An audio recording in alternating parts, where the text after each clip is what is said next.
those students to transition into young professionals so that IEEE membership, the budding researchers, the budding students and inspiring students who really work hard in their undergraduate level, they should continue their membership in young professionals through meaningful activities. The example of such meaningful activity is such idea contest, but our far-reaching impact, our far-reaching goal is to transform these ideas into product. That's why we have a lot of judges. I'm really grateful to the judges and the panelists who really agreed in such a short notice to support the initiative, to evaluate those basic ideas. They are our real friends. Actually, we could not understand such friendship when there was no lockdown. Now it is lockdown, we really understood this value of this friendship. And I really thank these judges because, you know, there is prize involved and it is a global young professional funded event. That means Bangladesh YP, in collaboration with IEEE Bangladesh section, has submitted a proposal to the global young professional, and through competition we have owned it, and again through competition we have to declare the winners. Although there are few number of presentation, but we want the evaluation from many experts from diversified regions, diversified states, diversified countries, so that the evaluation becomes very genuine, and we can report to the IEEE that you know, it's not only the participants, it's not only the organizers, that lot of experts are involved here to finalize the winner, and they have provided their many comments. And this is very important. It is not less than providing an invited talk, because when invited talk, then I have the liberty, you have the liberty to explore your own knowledge. Now as a judge, you have to understand other people's knowledge, other people's idea. This is a bigger role, I should say, rather than providing an invited talk and rather than providing a keynote talk. But I'm really appreciate your effort that you agreed to evaluate the projects of the budding researchers or budding idea generators, which is very important. Hopefully it will really give them motivation and drive to continue their project idea into products. Not everybody will be like a professor or researcher like me, and we want them to be social entrepreneurs to transform their project idea into products. Hopefully your evaluation will be many meaningful. Sajid will explain actually how, because Sajid has sent the abstracts of those idea and the evaluation criteria. You may have found very less time to see those, but still nonetheless, you are such an expert. Listening to their presentation, I think you will have enough opportunity to evaluate them and provide your insightful comments, and that will be helpful to choose the winner. And that's very important. Sajid, please explain that how the presenters will be presenting, and when the judges can be able to comment or suggest in between after their presentation,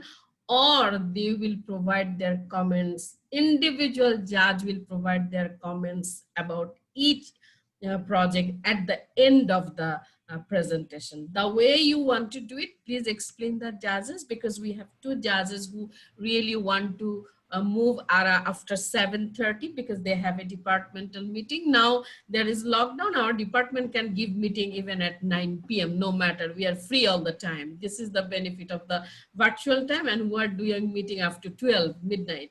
So that's a good thing. And I really thank all the researchers, all the idea producers, and all the technical expert, because in our judges we have department head, we have professor. This is a young professional program, but I really become astonished that our professors, our head of the department, our expert and very passionate volunteers of IEEE who really made a profound and effective contribution in the section, in the chapter. They really agreed to evaluate this. That means they are serving as our mentors. So hopefully this program will not be just an idea contest. It will be acting as a mentor and mentee forum for our young professional, for our women in engineering, for Bangladesh section, for India, for Pakistan, and all the experts involved here. Hope we will take this mentor forum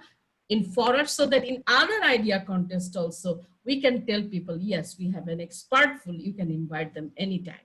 Thank you once again. I express my sincere gratitude to the young professional volunteers, to the participants and the technical expert to taking this initiative forward and to making it successful. Good luck for the presentation. Sajid, over to you. Please explain the participants how they will act and explain the judges how they will contribute. Thank you very much once again. Thank you so much, Celia Madam, for the really wonderful talk. So the idea is that all of the teams, we have 5 teams. So each team would be doing a 10 minutes presentation on their idea. It's a live presentation. And since Madam just mentioned that some of the judges need to leave early, we want to have all of the judges evaluating all the ideas. So I would suggest we first have 15 minutes for each idea. So 10 minutes presentation followed by 5 minutes question answer. And then after presenting all the ideas, we can have another detailed discussion between when all the judges can comment more about the ideas and everything. And I have shared the evaluation criteria form to all of the judges with email. If you didn't get the evaluation form, please let me know. So we are particularly evaluating on the originality of the idea and the practicality of the idea, and how from a minor part, your abstract and the presentation quality. But most importantly, as Madam said, that we had a limit of how much funding we could give to an idea. So we actually have it as winner take it all. So the winning idea would get $500. And for the rest of the contestants, we would try to give them crests and certificates. But for the winning team, we want to have their idea forward and have it implemented practically. So it's very important that you keep in touch. We have a lot of different experts in the panel, an international forum of judges. So please feel free to collaborate. And our YP's main strength is networking. So, and with the COVID-19 reality, networking has become easier right now. So we can easily by Zoom or email with other experts of different countries. So you're invited to please continue working on the idea. Even if you did not win the prize, we would encourage you to collaborate with us, and so that we can make the idea more successful. So with this, let's probably start our talks. We have 5 different teams. So team number, I have just ordered the teams in terms of the team name that the contestants have given. So the first team is team Oxyjet. So their idea title is Oxyjet CPAP, design and evaluation of a low-cost, non-invasive ventilator for COVID-19 patients. So if you want the team Oxygen, please go ahead and present your idea. Sajid, Dr. Anappa, you have sent email to Dr. Anappa, I know, but still you resend him because he has mentioned in the chat box he needs it. Okay. And by the way, so who's the host? We have 2 hosts today, Tanvir and Maruf. So host, can you please give Mimnur Rashid the co-host privilege so that he can share the screen and start the presentation?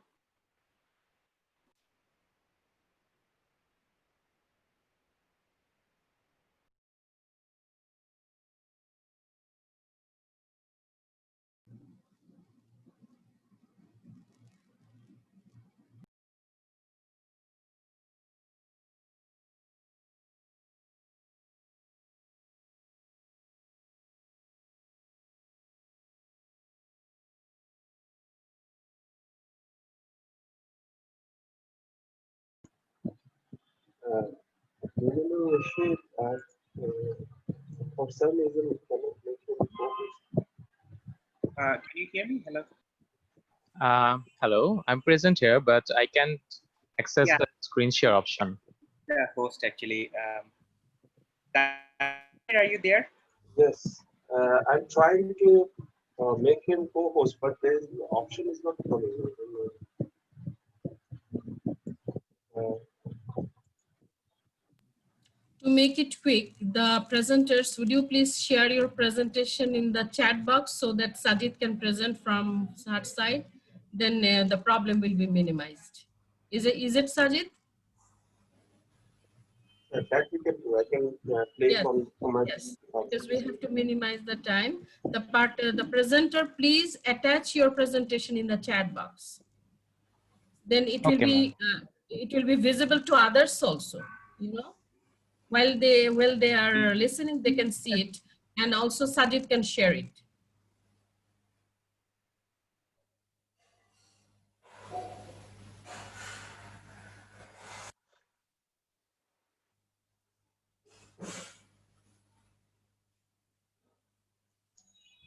I would actually request uh, member, all the groups to share already. I will download it and keep it ready. So it will save us some time as well.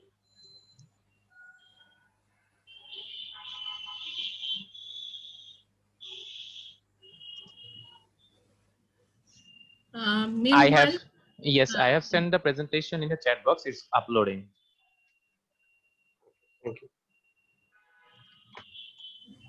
Sajid, can you share the poster of your judges, because we could not formally introduce them, at least their pictures could be seen to others.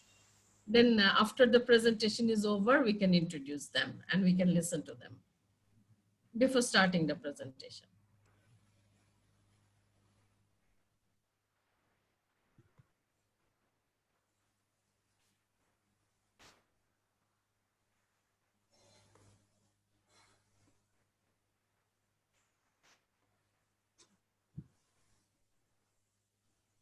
হ্যাঁ তানভীর শুনতে পাচ্ছ?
Is the presentation slides visible?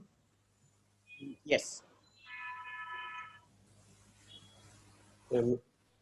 Mimunu Rashid, you can continue. Okay. I will Okay. control it from here. Okay. Thank you, IEEE Young Professionals Bangladesh, for giving us the opportunity to present our idea. So our idea title is to develop a low-cost non-invasive ventilator for hypoxic COVID-19 patients. We are Team Oxygen from Bangladesh University of Engineering and Technology, Department of Biomedical Engineering. Next slide, please. Uh, uh, our team consists of 4 student members and 1 assistant professor of our department is our supervisor. We also have 3 advisors in our team. Next slide.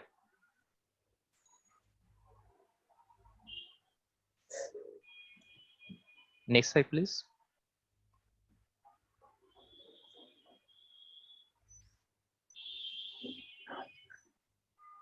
Hello. Yes. Okay. And as we all know, COVID-19 is a global pandemic, and over worldwide, 27.9 million people has been affected with it, with a death toll of over 905,000.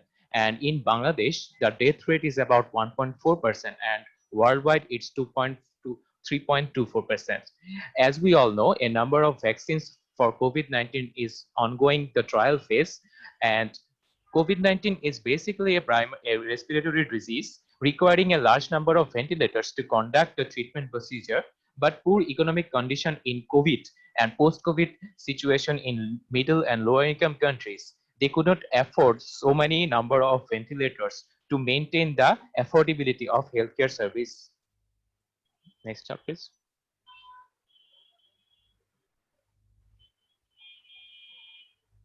Next slide, please.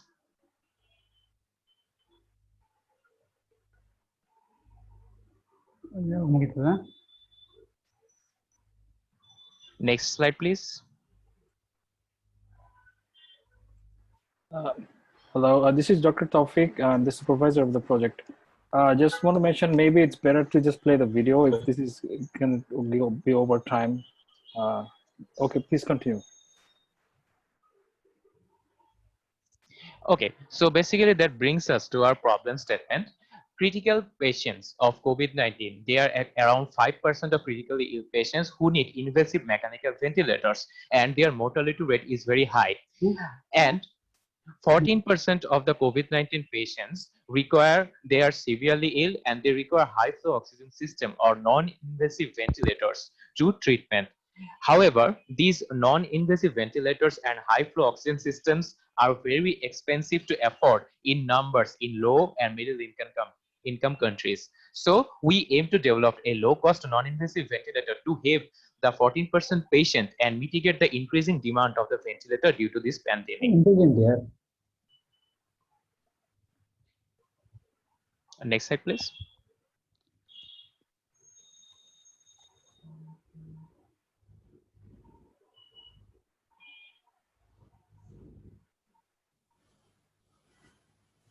So basically, this slide shows how the ventilator works. A ventilator is basically a device which pumps the air into the lung forcefully and make the alveoli of the lung expanded. When a patient is affected by COVID-19, many of the alveoli get collapsed, and as a result, the saturation of oxygen in their tissues decrease, and this thing affects their whole physiological systems, and as a result, hypoxia situation is created. So ventilators are used to forcefully pump air into the lung and expand these alveoli again to increase the oxygen saturation level. Next slide, please.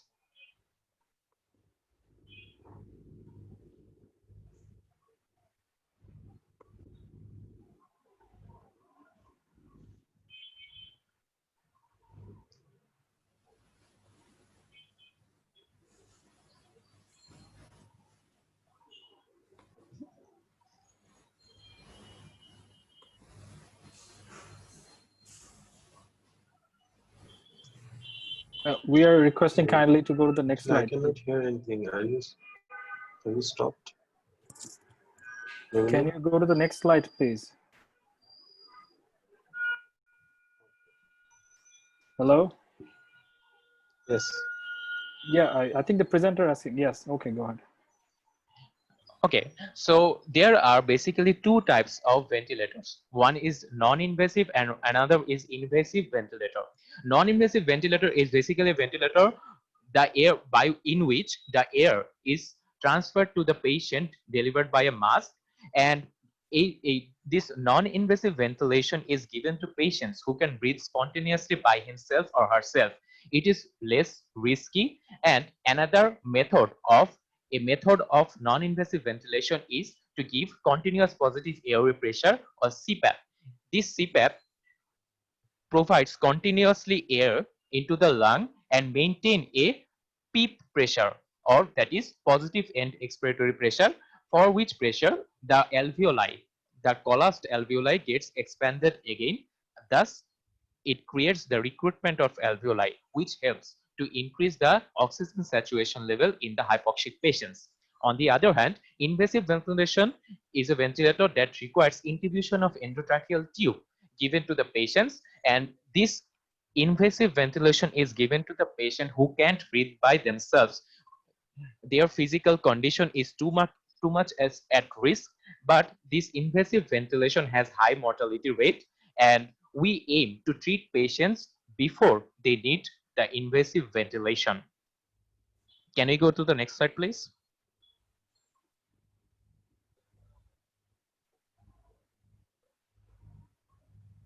So we want to give you an overview of the CPAP, based on which our device is created on. CPAP is basically a non-invasive ventilator that does not require inserting an endotracheal tube into the throat. CPAP offers a single pressure settings to help the breathing who are suffering from the respiratory distress by alveolar recruitment. Studies show CPAP can significantly help the respiratory disease patients who do not wish to be on invasive mechanical ventilator. This is very much useful for sleep apnea patients and also for COVID-19 patients. But typically, a commercial CPAP costs around 50,000 to 1,50,000 taka. Next slide, please.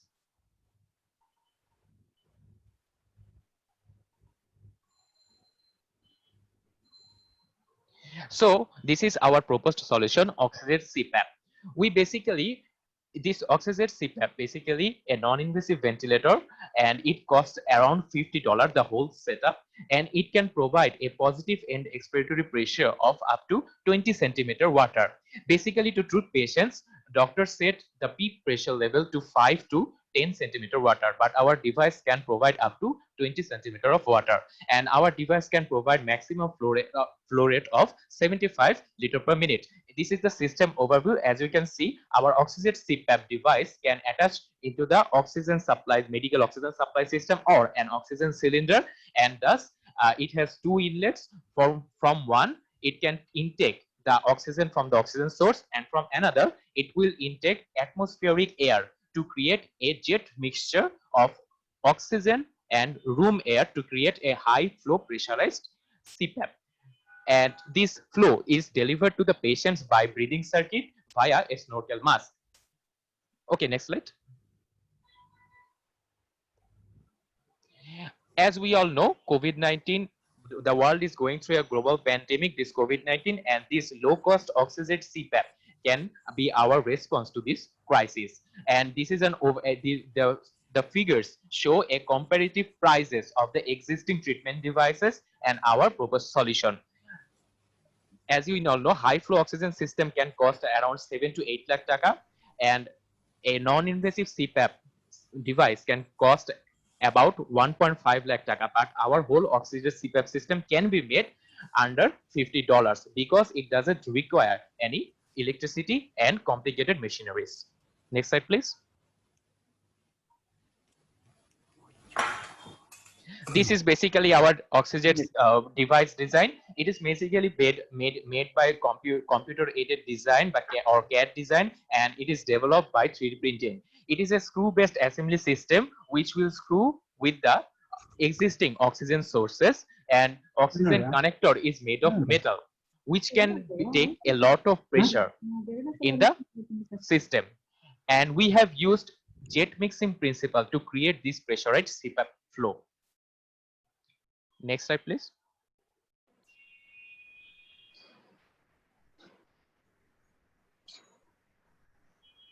I understand it's taking some time to load the next slide as Dr. Tansir is facing some lag, but the time is already 10 minutes. How many more slides do you have?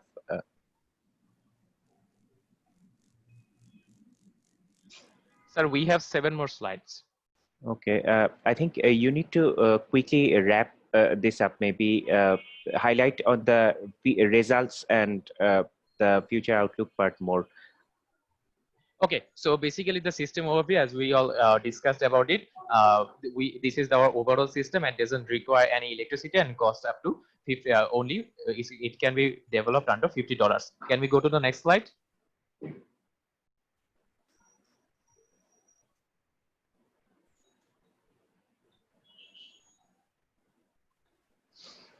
I think it would have been much better to just play the video because that was Okay, I can then because share. we can't.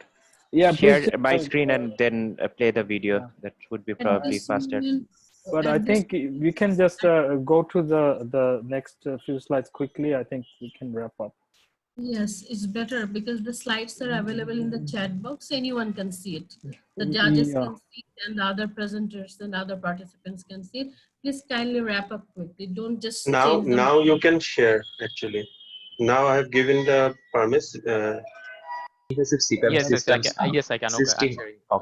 So, Dr. Taufik, yeah, you can now share. I think my student, our student Mimnur was, he should. Oh, okay. Yeah, but Can I'm anyone just see the saying, slide? yeah. Yes. Okay, I'm just quickly wrap up the presentation now. And this is in the prototype development segment, we have used and tried 4 different sizes of nozzles. These are the, as we can see, these are the graphs generated for the different size of nozzle. These graphs show how much flow rate it can provide and how much PEEP pressure. So, and in the right side of the screen, we can see the CFD analysis. We first analyzed the concept through a computer software and then implemented it by making the nozzles. And here, from based on the results, we decided on a fixed size of the nozzle 3, which can provide a sufficient amount of flow with balanced PEEP. And this is our current prototype. As you can see, we have tried the prototype on a healthy volunteer, and here we can see the oxygen cylinder is connected with our oxygen device. This device basically mixes oxygen and room air and creates a high pressurized flow, and it doesn't require electricity. And this device is connected with a breathing circuit to the patient by a snorkel mask, and this snorkel mask can provide a good seal, and it can hold the pressure, the PEEP pressure provided by the machine. And we have used the PEEP valve to control this pressure. We have also used the viral filter to control the exhaled air in the air, so that the exhaled air from the deceased patient can contaminate the atmosphere. And this is the metallic part. This is the metallic part of our system, which is responsible for creating or bearing this high pressure. We also have tested our CPAP device with a helmet delivery system. This helmet is very renowned and widely used all around the world, especially in developed countries. And we also have planned to try our device with commercial CPAP mask. This proves the flexibility of usage of our device, as it can be interfaceable with any existing delivery methods worldwide. Here is a short video of our prototype.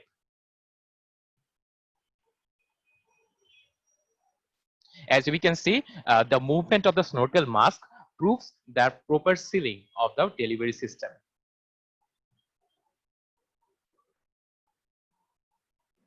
If you could quickly then wrap So, up the.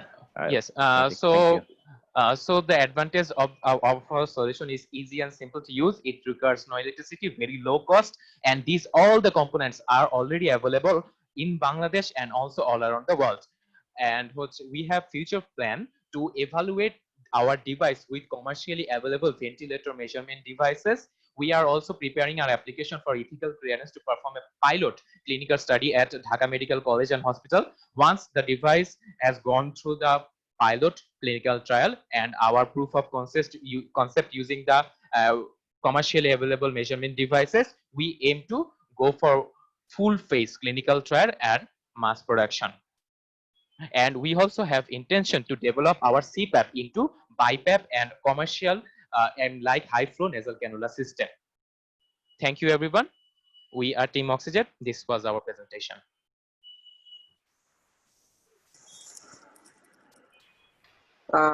Thank you, Rashid. Can I have a question? Yeah, if Yes, the sure. chairperson, with the permission of the chairperson, can I ask some question? Yes, please. The floor is open for questions. Judges, you're So free to ask the question. it's a very nice job done by Rashid and his team. It is really commendable. But just a few glimpse that is, I want to understand that. Have you ever you have tested your developed the ventilator, non-invasive ventilator, into the hospital and other part? That is fully accepted, no problem. But how much is the mortality rate? That means what is the percentage of the recovery after using the ventilator? And so that is the first question. And so how much the patient is, yeah. We haven't started the pilot trial. We are preparing the application for the clinical trial. Yeah. We have tried No, it. means, yeah. Can you repeat your question? Till now. Our application No, is I'm on repeating process. that. Yeah. Okay. And second thing is that have you applied for any IPR or intellectual property right for your invention? We haven't done that yet. Have you We applied have for any not yet. patent? Oh, okay. So I request you, if you not, you just go through the website and do it as soon as possible, because once you are showing this kind of invention towards the global mass, so better to save your invention first rather than to present it. So it will be very helpful for your future point of view to protect your invention. And third thing I want to add in this thing, that how much is the comfortability of that particular device. The patient is comfortable after means putting this ventilator. Thank you for this question. And as we have mentioned, we currently developed a prototype with the delivery system of the snorkel mask, and we also have tested with the available CPAP helmet. And actually, our invention is basically the CPAP generating device, not the CPAP delivery system. Yeah. And the delivery system available or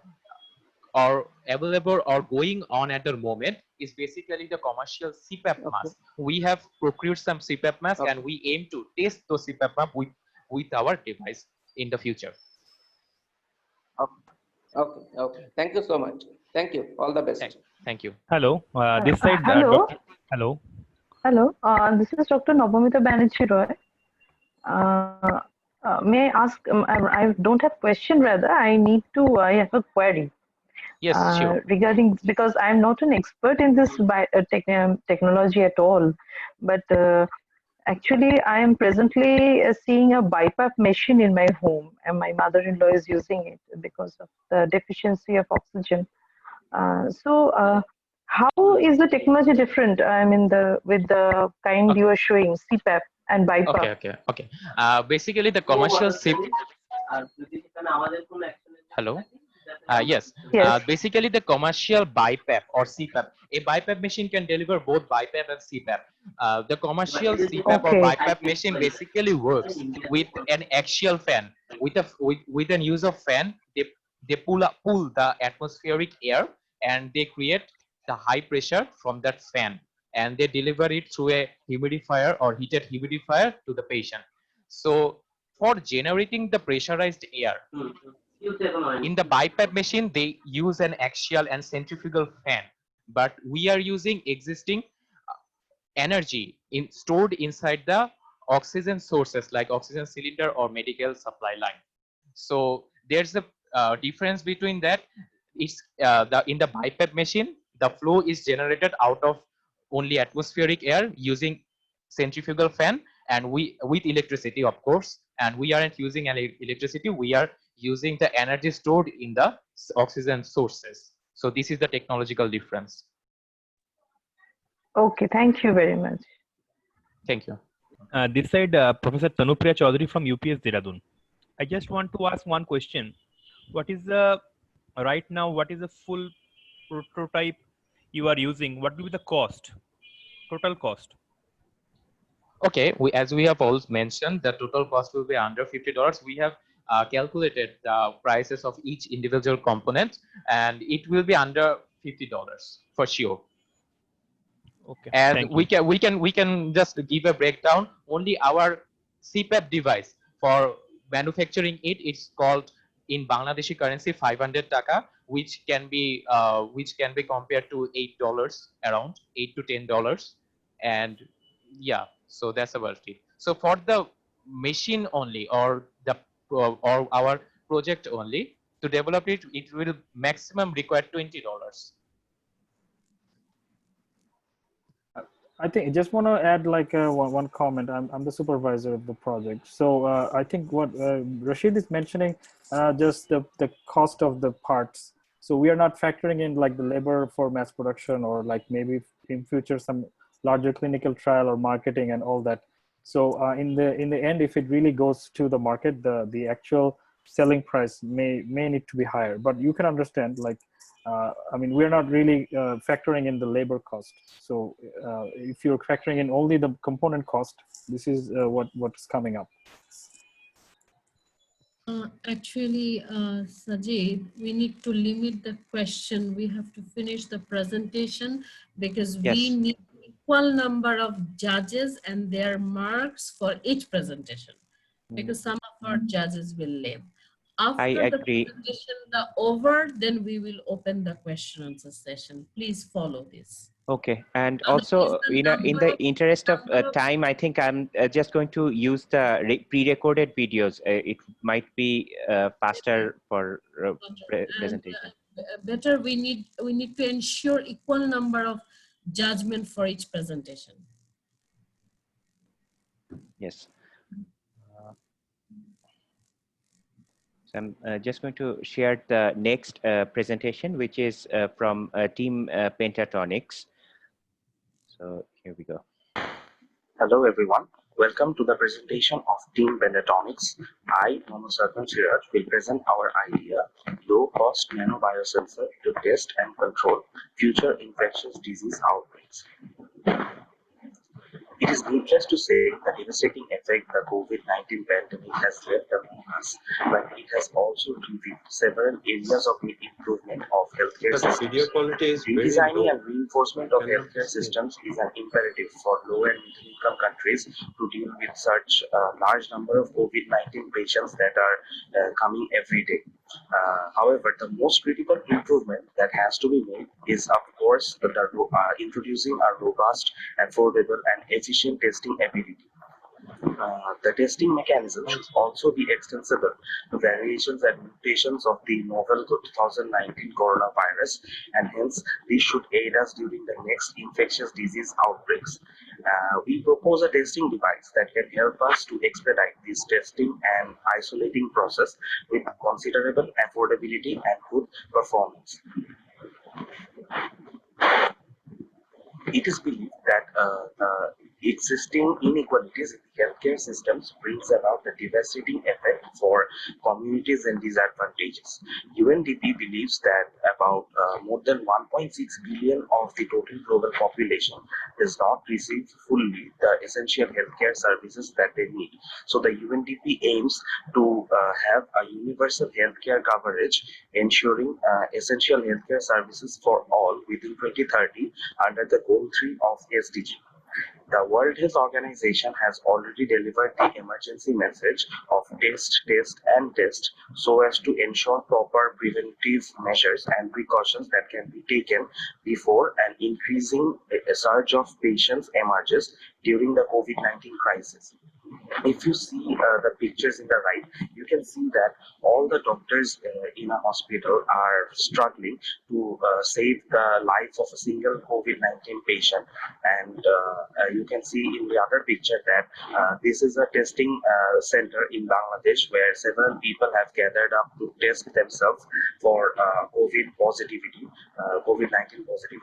And if you clearly observe this picture, you can see that there is no safety measures, no safety distance between the people. So these type of centers are not very suitable and are very unsafe, and takes a lot of time for the people to get tested, and hence this delays the whole isolating and testing and isolating process. And also all these centers can also be responsible for community transmission, because the people already might be infected and they might spread the virus in these places.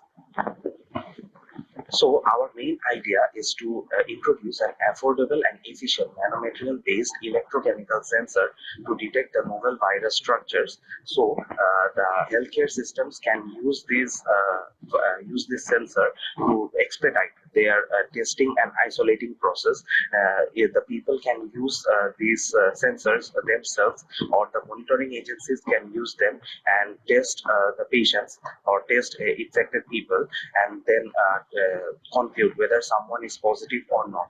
And this can be done very easily and at a very affordable price. So the working process of this is that there is a nanomaterial receptor on top of the sensor which physically interacts with a biomolecule, which in our case is a virus specimen, and then it generates an electrochemical signal which is then converted into an electrical signal by a transducer.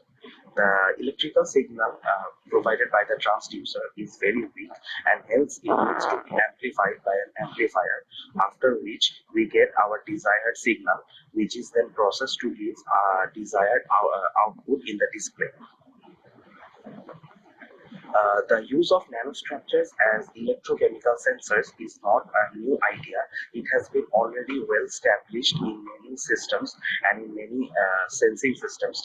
And as you can see in the glucose sensing system, this kind of use of nanostructures for sensing glucose is used. Again, for alcohol sensing, which is another well established sensing system for law and enforcement, the nanostructures are used to detect alcohols in the systems and in the specimens. So these are quite widely spread systems and are well established, and hence these type of systems are very reliable. About sensing the virus, from our research and from our literature review, we have found that a single atom upon adsorption can alter the structural, electrical, optical, and magnetic properties of 2D nanostructures. And similar phenomena can also be observed for biomolecules, chemical structures, drugs, etc. Now, this phenomena forms the basis of nanomaterial-based sensor development. A single Na atom has the capability of reducing the band gap of B16 nanocluster by 16.67%, which leads to an exponential increase in the electron population N, which also increases the conductivity of the sensor according to the following equation. This increased electron population of the atoms, drugs, or biomolecules, whatever be our specimen, upon adsorption, will helps the nanostructure to detect these molecules by creating the electrochemical signals. Hence, our aim is to develop the infrastructure of an electrochemical sensor to detect various virus structures. If you observe this table, you can see that the table shows the various systems where a particular biomolecule or biomolecule specimen has been introduced to a nanomaterial receptor like E36, and for example, some nucleobases, DNA nucleobases such as ACGT, adenine, cytosine, thymine. And as you can see, the change in Eg, that is percentage of del Eg, is changing variably, like it is decreasing for different types of nucleobases. So these change in the energy gap, that is the shrinking of the energy gap, actually increases the electron population or the conductivity, and hence provides us an electrochemical signal at variable ranges, which helps us to detect and isolate the biomolecule specimens. Here is how we are going to design our sensor. This is the internal architecture of it. As discussed earlier, the sensor begins with a nanomaterial receptor, which is a nanomaterial surface on top of the sensor, and then it is followed by a transducer, which is again then followed by a signal amplifier, and then it is terminated by a microprocessor, which processes the signal received, and then it gives us an output in the desired display. Or also we can store the data in our cloud server or cloud database to incorporate various data analytics and prediction mechanisms in the future. Here is the cost analysis of our entire sensor package. Now, as you can see, the fundamental components of the sensors have all their quoted prices here, and finally the sum total ranges from 57.11 US dollars to 100.29 US dollars. So it can be said that the sensor can be well achieved within $100 of 100 US dollars, and the range is basically due to the choice of the fundamental components of the sensor that we may have. We may choose to manufacture these components, or we can also have COTS components, that is commercially off-the-shelf components. Again, depending upon the lifetime, the viability of the components, the prices may differ, but it is well estimated that it will be, the entire package will be well available within $100. Here is the timeline of our project for developing this sensor. Now we are in the ideation phase, which is from August to September, for a duration of 2 months. Then we will move on to the design and simulation phase, where we will design and simulate the different components that we want to put together and see how they work and what kind of results do we get. And this will take around 3 months, from October to December of this year. Then after simulation has been done and we are ready to order and ship our desired components for the sensor, we will go for the assembly and integration phase, where we will assemble all the components together and integrate them onto the sensor package. So this will take another 1 month, and we are targeting January of next year. And then finally, after all this has been done, we'll go for testing and launching phase, which will require an additional 2 months, from February to March 2021. As mentioned earlier, there are a number of new challenges and future scopes that can be dealt with our product. And as you can see, the first and foremost thing is that we can be developing sophisticated testing kits. That is, the testing kits right now, whatever that exists in the market, we can develop even more sophisticated ones. And the testing kits can be more affordable, more efficient. If they can be used by every person as a wearable device, they can be also used by monitoring agencies and so on. We can also detect and characterize novel traces of viruses or other biomolecules, and hence we can tackle the next infectious disease when it occurs. We can also, as discussed earlier, generate data banks across different subjects who are using the product, and store the data in our cloud server or cloud data. We can incorporate various types of data analytics and surveillance, such as what percentage of people are being affected with what kind of virus or what kind of specimen, what is the level of interaction of some specimens with the nanomaterials, and where someone, and we can pinpoint the location of particular people when someone is being infected with a virus, and this will help us to isolate the particular subjects and curb the community transmission of viruses. So to conclude our idea, our proposed idea can add a new dimension to reinforcing existing healthcare systems. The project offers many extensible applications with the advancements of nanomaterials in biomedical applications. Low and middle income countries can respond to future infectious diseases by initiating massive amounts of tests. It also becomes possible to leverage the most recent and advanced technology for detecting and characterizing tiny novel viruses of the future. Thank you for listening to our presentation. Thank you. So we continue with all the remaining videos first. So next video is from team Persephone, which is deep learning based crop pattern optimization with IoT sensors for post-COVID crisis mitigation.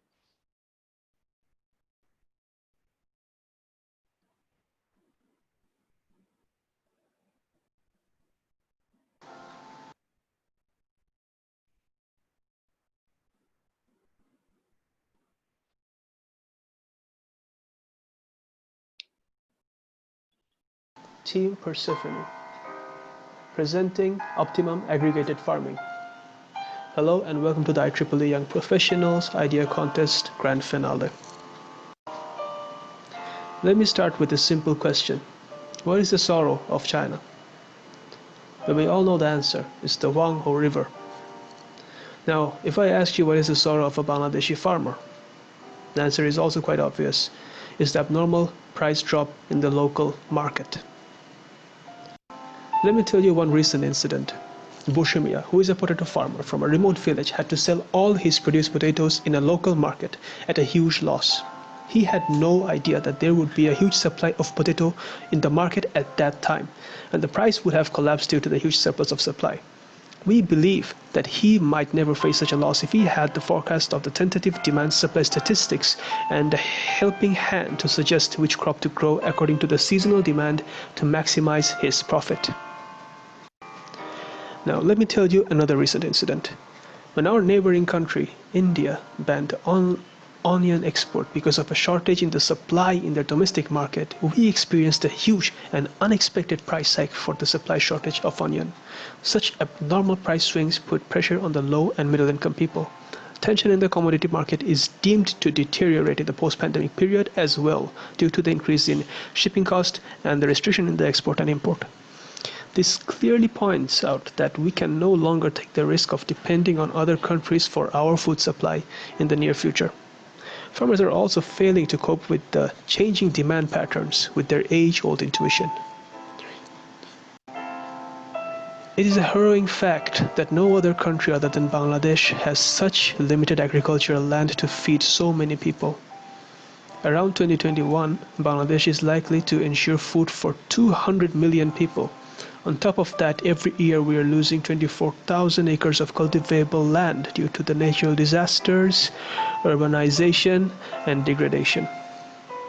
On top of that, 223,000 hectares of cultivable land remain unused. And moving on the lockdown due to the COVID pandemic, it has made the supply chain more vulnerable than it was ever before. 565 million taka of loss was incurred between the month of March and May, just from the agriculture-related sectors. There is a shortage of available labor for crop harvest, reduction in the demand for these commodities, and a shortage in imported food grain for poultry. More than 88% of farmers are facing the difficulties with the production process. 66% are selling at a throwaway price, 52% are suffering from marketing failure, and 28% suffer from insufficient labor. And as for procurement, the government is trying its best to procure paddy and rice, but the risk of contracting COVID-19 is making the gathering in large groups improbable. Farmers are selling away paddies at a price of 20% less than the market value. Surplus food grains are getting wasted. All of these will lead to irreparable damage to the supply chain. Now, our team has come up with a solution, a crop planning algorithm to mitigate these problems. We named this project the Optimum Aggregated Farming Method. So our next question is, what does this method do and how does it solve the aforementioned problems? In a nutshell, our model predicts the demand for particular commodities and respective yields, and based on these predictions, allocate the land and associated resources to maximize profit for farmers and establish a stable commodity market. Now, for our model, we're going to be using the data that are publicly available from the Yearbook of Agricultural Statistics, such as the yearly yield for different crops, as you can see on the left, and the division-wise yield of different crops, as you can see in the middle, and the district-wise productions of different crops, such as rice or paddy, such as the one you can see on the right. Now these data are very rich and very distributed, so it can be used for our model. Now our approach includes 3 separate but cooperating models for completing this task. These models are the demand regression model, the yield prediction model, and the social spider optimization algorithm. Now we're going to talk about these models in detail later. At first, the average demand for a product at a particular time frame is predicted with the demand regression model. This model takes historical demand data as input and through nonlinear regression predicts the average demand for the product. Using another model, the yield per unit cultivable area is speculated using a deep neural network focusing on the yield for each crop. Taking historical yield data, the hectares of land used, the production time, the time frame for crop production, and the time frame for crop consumption as its input. But this information is not enough to make a real-life effective forecast of the field, because Bangladesh is a disaster-prone country and the agriculture production is greatly affected by the various natural calamities like flood or cyclone.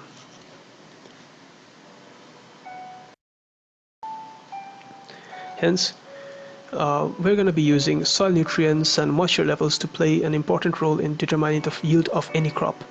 To make our predictions trustworthy, we have to incorporate climate conditions and soil sensor data in our model through situational embedding vectors and sensor data stored in the cloud server collected from ion concentration and humidity sensors embedded in the field. Taking predictions from both the deep prediction model, the next task is to allocate the land and associate resources for optimized benefits. In this field, social spider optimization algorithm is a promising one. It is a bio-inspired algorithm that allocates optimal land for crop planning and problems. It also takes some relevant inputs such as the total cultivable land specified region. Again, it is known that not every crop grows well in every region, so we incorporate a preference vector for each region which represents the preferred crop for that region.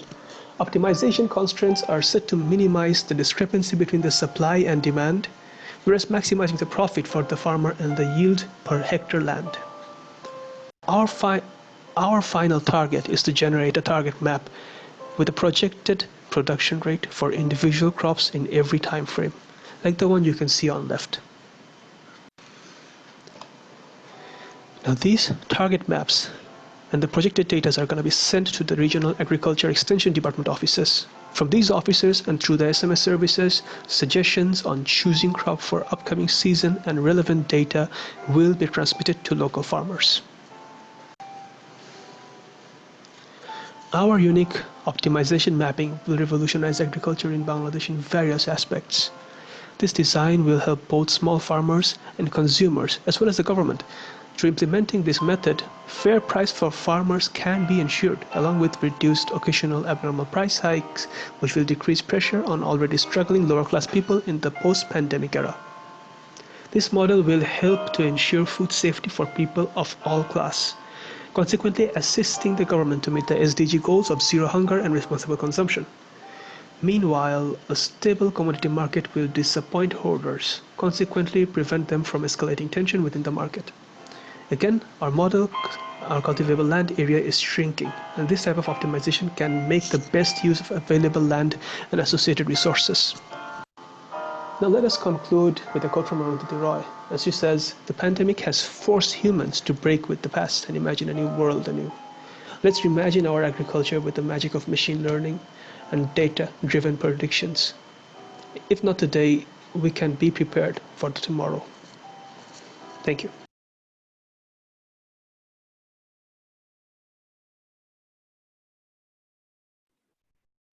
So that was Team Perspephone. So the next presentation is from Team Pioneer Alpha, which is a Brahman school, an approach to face the dropout issues of Bangladesh. Brahmoman school. Oh, sorry, a Brahman school. My apologies. It's like it's a Bengali word. It means moving or traveling school. Yes.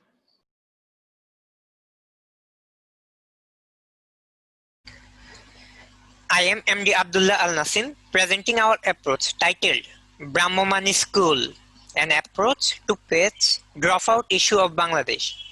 Mentor and my team members are Atikul Islam Chaudhuri, Shefati Sultana, Fabliha Fairoz, Tanmoy Hossain. Our team name is Pioneer Alpha. SARS CoV-2, a virus of about 125 nanometers actively stopped the whole world for a long time. All over the world, every country was compelled to go for the complete lockdown to save the life of its citizens. But humans are survivors, the best creators of the Almighty. And slowly, people are coming back to work, back to life. But one sector is totally in deadlock. Still now, that's the education sector. In Bangladesh, schools shut down on 16 March 2022. The students that came back home that day with a smile from school couldn't go back since now. But the worst part is yet to come. Almost 1/4 of these students may not go back to school ever again after this lockdown. So dropout is one of the most devastating impacts that coronavirus is going to put on us. It will also affect our SDG goals. Bangladesh was nicely on track to fulfilling SDG goals before this pandemic. But COVID-19 put a serious threat on that goal of ensuring quality education for all by 2030. So what's the problem? COVID-19 already doubled up the poverty rate from 20 to 40%. Can you imagine what will be the rate of education? It made almost the whole of our workplace to fast at least 3 to 4 months without any economic activity. Parents are bound to engage their children into work to ensure food for the whole family, which indicates an alarming growth in child labor. A major portion of girls will be forced to embrace child marriage just to lessen the burden of managing food for another member from their father. All these problems, child marriage, child labor, slow economy, this all trail back to a much larger problem. This is dropout. Owing to this load of dropped out of students, Bangladesh is on the verge of having yet another generation with a lot of illiteracy. This population without education will only be a curse upon the nation. So what's the solution? To solve this problem, we have to come up with a unique and exceptional idea. As students will not come back to school, it's time for the school to knock on their doors. We will locate areas with most dropped out students and go to their doors with our Brahmomani school minibus. Through the inclusion of proper technology, it is possible to ensure live lectures from the best quality teachers who will conduct the class from their home using online platforms like Zoom or Google Meet. Government has already predicted the risk of excessive dropout in post-pandemic situation and initiated a school feeding program for 1.41 crore more students. We will also arrange meals for our attendees. Even in the remotest places where there is no internet, our team will go to students with pre-recorded lectures, and we will also arrange student-teachers interaction from time to time. This slide considers the market size in which we have to focus on reducing the dropout rate. An analysis of the total addressable market is shown in this slide. The estimation of secondary school dropout after the COVID-19 situation is 14 million, but the number of extended dropout students after COVID is 5.6 million. This is a huge number, so that we have divided the number according to the accommodation and road facility into 1 million and 0.2 million, which is our service available market. Because 23% of dropout is happening for family earnings in COVID situation. Firstly, we are focusing on them who cannot study for family earnings. Our number for service obtainable market is 12,000. For our business model, we have separated the total things into several formats. The key activities for the business models are content creation, assessment process, teaching method, adaptive curriculum production. As the service needs to be more qualified, so the creation of good content is a much needed thing. And besides this, there are many other procedures to get the proper idea of the students throughout this platform. To provide these facilities, key partners also play an important role. Area ambassadors or instructors can be our key partner who can spread the activity of the system, and obviously skill development courses are the main focus of our model. There can be regular sessions, community build-up, different workshops and seminars in the Brahmoman service which will help any person to boost up his knowledge. By following this, skilled people can become more independent by reducing the dropout rate. Overall, the main focuses of our model are to provide Brahmoman bus service to manage qualified instructors and to develop contents for developing the basic skill. We think about our approach for the next 10 years. In the worst case, our initial target of enrollment 12,000 in the year 2022, which will be incremented 70,000 within the year 2025. We will make 20,000 skilled manpower within the year. Our goal up to 2030 is to make at least 0.1 million skilled manpower and 0.2 million enrollment. We have analyzed SWOT techniques for our work. SWOT represent strength, weakness, opportunity, threat of our approach.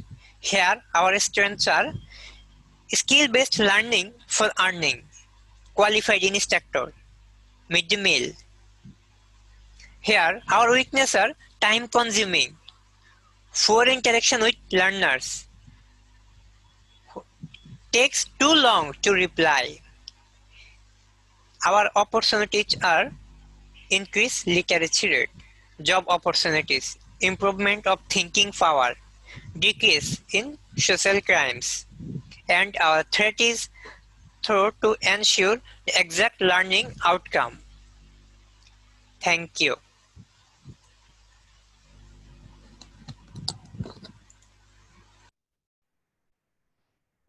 Thank you. So that was Team Pioneer Alpha with their presentation of the Brahmoman School. My apologies for the wrong pronunciation.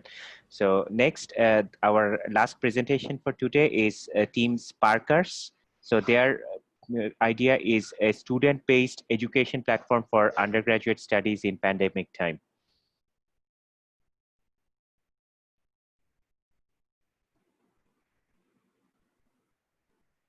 Welcome everyone.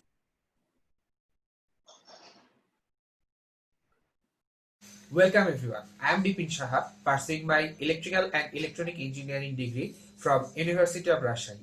Today we come forward with an idea from Team Sparkers named Biddarthi regarding COVID and post-COVID situation. Introducing my teammates. Orindam Sharnal Deepto and Amin Akhtar Akhi. Both are studying Department of Tripoli, RU. And we have our honorable mentor Sheikh Khaled Mostak, Assistant Professor, Department of Electrical and Electronic Engineering, University of Rajshahi. According to UNESCO, as of 1st June 2020, globally 1.5 billion learners were affected due to education institute closures in 186 countries, which is 91.3% was total enrolled students. Bangladesh is one of them. With institutions closures across the world, many of them are exploring alternative ways to provide continuous education using technologies such as TV, internet, and radio. However, access to these technologies is limited in many low and middle income countries, and especially among poor households. In COVID-19 situation, most of the colleges and universities are off from mid of March. Students are staying at home and having enough free time of their own. Though most public and private universities have started their academic session through online classes and exams, but they are not being effective. due to limited internet connectivity in remote areas of the country. If the universities will open now, students will face problems like covering vast amount of syllabus in a short period of timing and lack of guidance. They cannot be fully prepared for their examinations.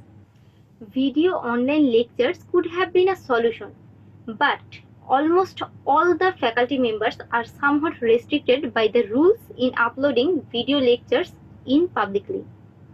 As long as the university authority provide their own platform, such process is not possible to come into light. Moreover, university reopening cannot ensure that students will not get affected by COVID-19. In Bangladesh, most of the universities have student hall. Because of having an enormous amount of students at hall, students can't maintain the social distancing properly, which means that mass gathering can make the situation worse. We come forward with the idea of a self-learning platform where senior students will help their juniors at their study. At this student-student platform, junior students can get connected with their seniors of their university. In this pandemic time, we can see that we have enough time and all the classes are shut down. So we can request the senior students to provide some video lectures or live classes regarding course topic what they have learned in their early years. Junior students can interact with those opportunity according to their interest. As this one is an online platform, that's why they can learn anytime, anywhere. On the other hand, all of the faculty members are somewhat restricted by uploading video lectures publicly. That is why we are speeding up the education system by providing discussion among the students at online. However, a panel of faculty members can stay inside this advising panel and they can ensure the course video quality and provide future suggestions. Eventually, when universities will open, educators are feel free in speeding up course and removing the remaining confusion of the students. We also plan to include mock test and other online model test exam. That's why the students can develop their confidence and face the real exam scenario. Presently, other online platforms like edX or Coursera are very much successful with this issue in abroad. And I would like to mention the name Unacademy, which is very much successful in this COVID time at India. In the low and middle income countries, books are not available everywhere. And the libraries are closed as well. If we can convince all the publishers that in this pandemic situation, students can view commonly used textbooks for free, then it will create a smooth learning curve for them. However, it is tough to manage all the publishers. That's why we have planned a small amount of subscription fee for students who will get a package of course. Corresponding subscription fees will be given to the publisher as a revenue. To build our online learning platform, we will require cloud service solution. At this, our first choice is Amazon Web Services, Cloudflare Network, and the next to it is Cloudflare Business Solution.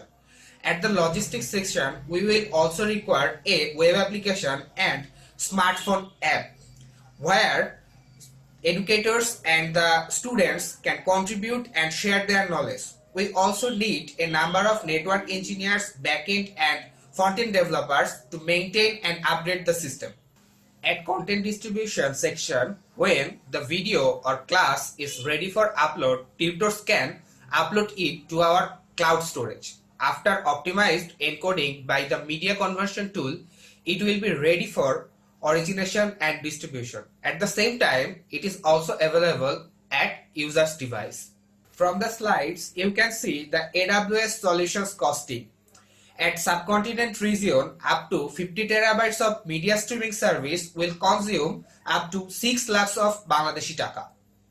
Now I will explain the business model of our idea in front of you. Our business model includes key partners, key activities, value proposition, customer relation, key resources, channels, cost structure and revenue stream. Our key partners are the senior and junior students who are our uploader and consumers, and also research or or research academicians and other academicians who will provide their knowledge to the students. Our key activities is is creating a common ground for the teachers and senior students and students for sharing their contents and updating the online platform for the betterment of experience. Our value proposition consists of the structures as shown in the slide. Our customer relation will be maintained by offering good services and maintaining the maintaining the post customer segment relations. Our key resources will be online classes and the video tutorials and our website and application accesses, and our channels are is actually a businessman to consumer channel or B2C channel. And for our cost structure we are defining the costs of maintenance of the website and the costs for the academicians and our teachers, and our revenue stream includes the Google monetization and some paid course fees. Now I will explain the SWOT analysis of our idea. The SWOT analysis is consists of strength, weakness, opportunities and threats. The strength of our idea is it's an online platform, so it is accessible to everyone. Secondly, we will ensure the quality of the education as academicians will take part in it. And thirdly, there is a huge interaction opportunities. The weaknesses are firstly the accessibility of internet, and secondly also ensuring equality or the betterment of education will be a difficult task to do.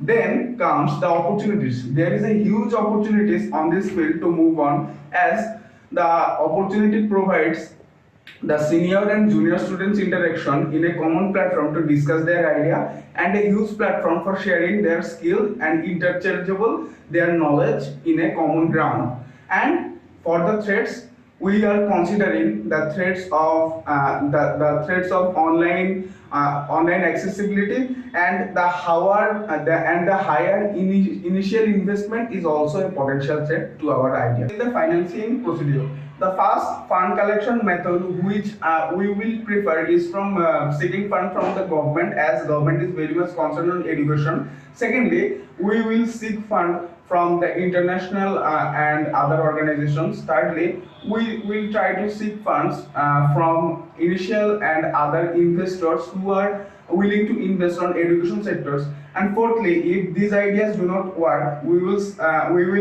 raise fund from our own fundraising system, and we will seek bank loans. Now we will focus about the practical implication of our idea. From the slide, we can clearly see that in November 2020, we will finish our infrastructure development for web application. In January 2021, we will be focusing on collecting particular course videos on a few department areas. Between January 2021 and February 2021, our main focus will be collecting ebooks from the renowned publishers for the COVID-19 purpose only. In April 2021, our goal is to launch Vidyarthi and get student registration as soon as possible.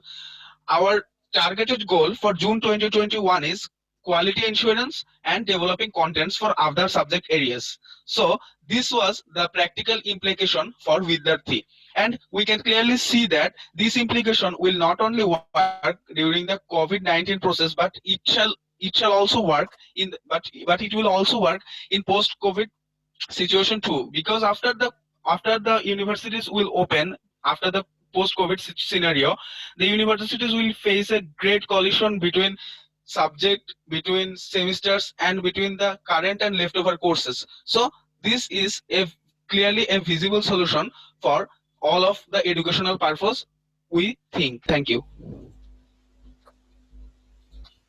All right, thank you very much. And this concludes the video presentation part of the 5 ideas.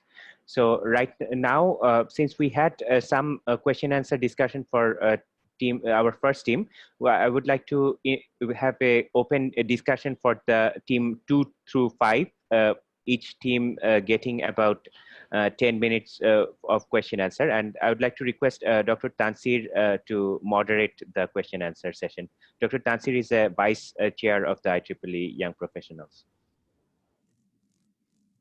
Sajid, can we, Dr. Tansir, can we invite our each judge to share their comments about each presentation? Then it will give food to others for asking more questions. What do you think? Yes, definitely. Dr. Tansir, can you hear me? Hello.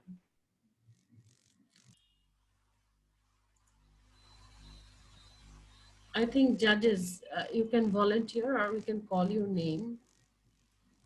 Okay. If you want to share a few comments. Hello, this is Ilangovan. Yes, Dr. Am I Ilan audible? Govind. Yeah, Yes, am a I little audible? bit louder, Dr. Ilan Govind. Okay, okay. Am I audible now? Yes. Is this Yes, now fine? you're audible. Yes, Okay. please So, introduce yourself first. yeah, I'm Ilangovan from Jansen's Institute of Technology, Coimbatore, India. Um, so I have, sorry for joining late. The last two things I have seen, in fact, the last three things I have seen. The last one, Sparkers, that is student-based education platform for undergraduate studies in pandemic time. So what I feel is this is the practical problem everyone is facing now. My question is um, how we can increase the interest of non-interested students. The thing is nowadays the creamy layer students are doing whatever we are doing. They are really accepting. Either their senior students are teaching or the faculty is teaching. The problem is the non-interested students. How to attract them? So that may be my question. And how to attract the senior students to deliver their sessions. They will be having their own kind of work, so they may not be showing so much of interest in contribution. So that is my question actually.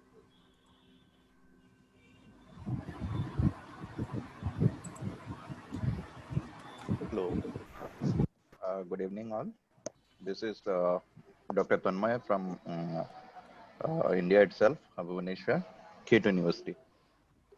So basically, as sir asked, this is one of the working model of KIT University since long, and being associated with it, I used to see this kind of model is already means popularized onto action, because the senior means students, they used to take the junior students classes, though it was offline, because I'm just discussing about pre-COVID session.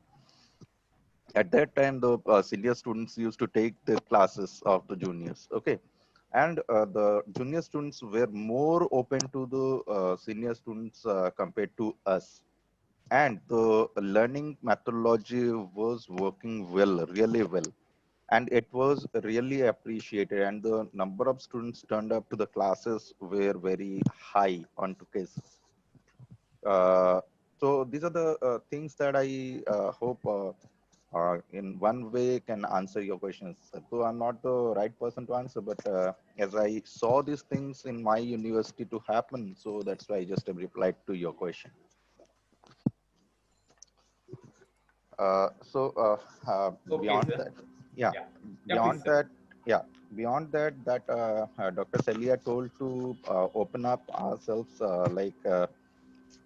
the kind of presentation and all those things that we just looked up right now.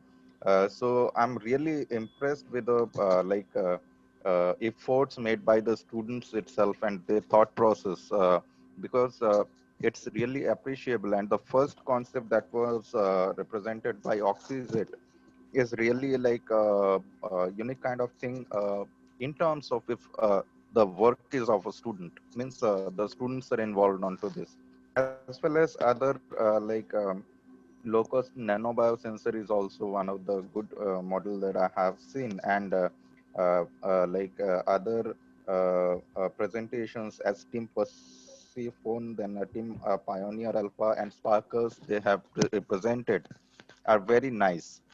Okay, and quite appreciable from my end, and really happy to be a part of this particular session. Thank you, madam. Thank you, Bangladesh section, obviously. Of course, the initiative done by Dr. Shalia is really wonderful. Um, and I think that the students have taken really a good thing to prepare the presentations.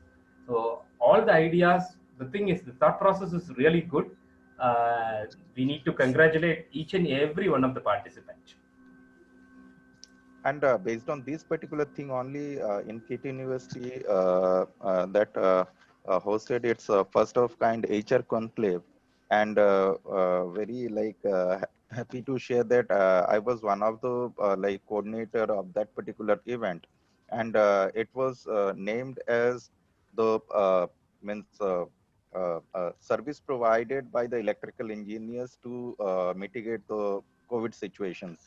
And we also got around 7-8 concepts or so. But the concept that has been ideated over here are far better than that what we saw on that cases. So these are more realistic onto the cases. So that is appreciable, I must say onto it. So this is what I wanted to share. Thank you all. Thank you very much, sir. So we do have in the chat box some questions from Dr. Navamita Banerjee. I will ask. Yes, this is Dr. Navamita Banerjee Roy. Yes, I'm please. from India. I'm from Narula Institute of Technology under the JIS group. And thank you for the invitation. Well, I have seen all the presentations, and the ideas are very good. And the thoughts are also very good, especially because all of them are projected towards the society. And yes, I had one question, I think, for the second one, for the second presentation only. I wanted to know about the cost comparative analysis. And I would like to make one comment on the last two presentations, especially. They are meant for the education system, and which is extremely good. I would like to mention here that in our institution, under the JS group, we have adopted the digital technology of education, which is going extremely well. And as far as the seniors, the proposition of seniors counseling the juniors, that thing has also been adopted in our institute, where there is a mentor-mentee scheme, and the senior students are being asked to supervise the junior students. So that is a very encouraging scheme. And of course, if the as far as the online teaching is concerned, that has got an exponential boost. Okay, we had never done so, I would say. I mean, that kind of teaching we had never done. But yes, it is there. We are doing it. Initially, it has been very tough, or rather, all the teachers are. It has been a stupendous task on the part of the teachers for uploading the video lectures and all that.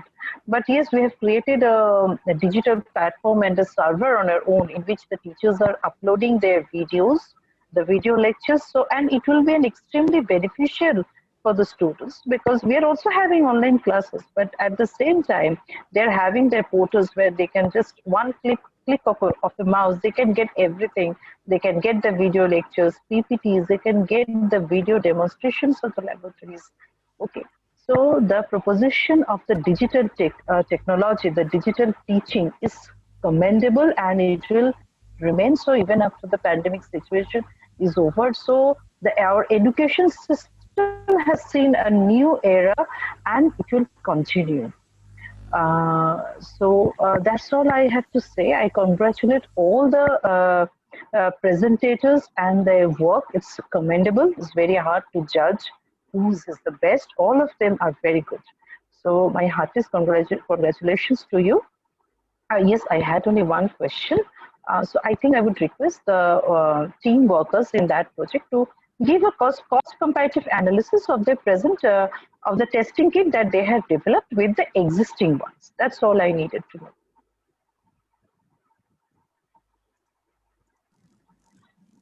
Hello, ma'am. I am one of the members Yes. from the project from Team Pentatonics. About the development of the testing kit, well, it is as we have mentioned in our timeline that we are still within our ideation phase, and the cost projections that we have made, the cost analysis and Mhm. financial breakdowns that we have done, are based on the cost of the components which are existing already in the global market. And one thing we have mentioned about the different ranges of price or cost that they may have because of the choice of the components, because we can go for COTS components commercially off the shelf, so because which are already commercially available and cheap. Again, also we can we can manufacture, we can order components which are customized or will have our own specifications or own choices. So depending upon that, we have set an estimated price range that they may take, and finally we have showed it in our presentation that it will would cost about 57 to 100 US dollars. And presently whatever testing kits that exist, those are based on those are specifically COVID-19 based, or some other existing virus structure or pandemic virus based. But our testing kit is expected to be robust. That is, we are going to work with several other novel structures, several other protein or virus structures, and we need to decide on what type of nanostructure or what is the choice of the nanostructure depending upon what type of specimen are we dealing with. So since this whole contest was about to mitigate the post-COVID effects, so we were wondering like, okay, maybe COVID-19 is now a well-known fact and we are dealing with it in every way we can. What if, what will happen if there is a new virus after some time? What will happen that after COVID, there are some mutations or variations of it that we may need to tackle.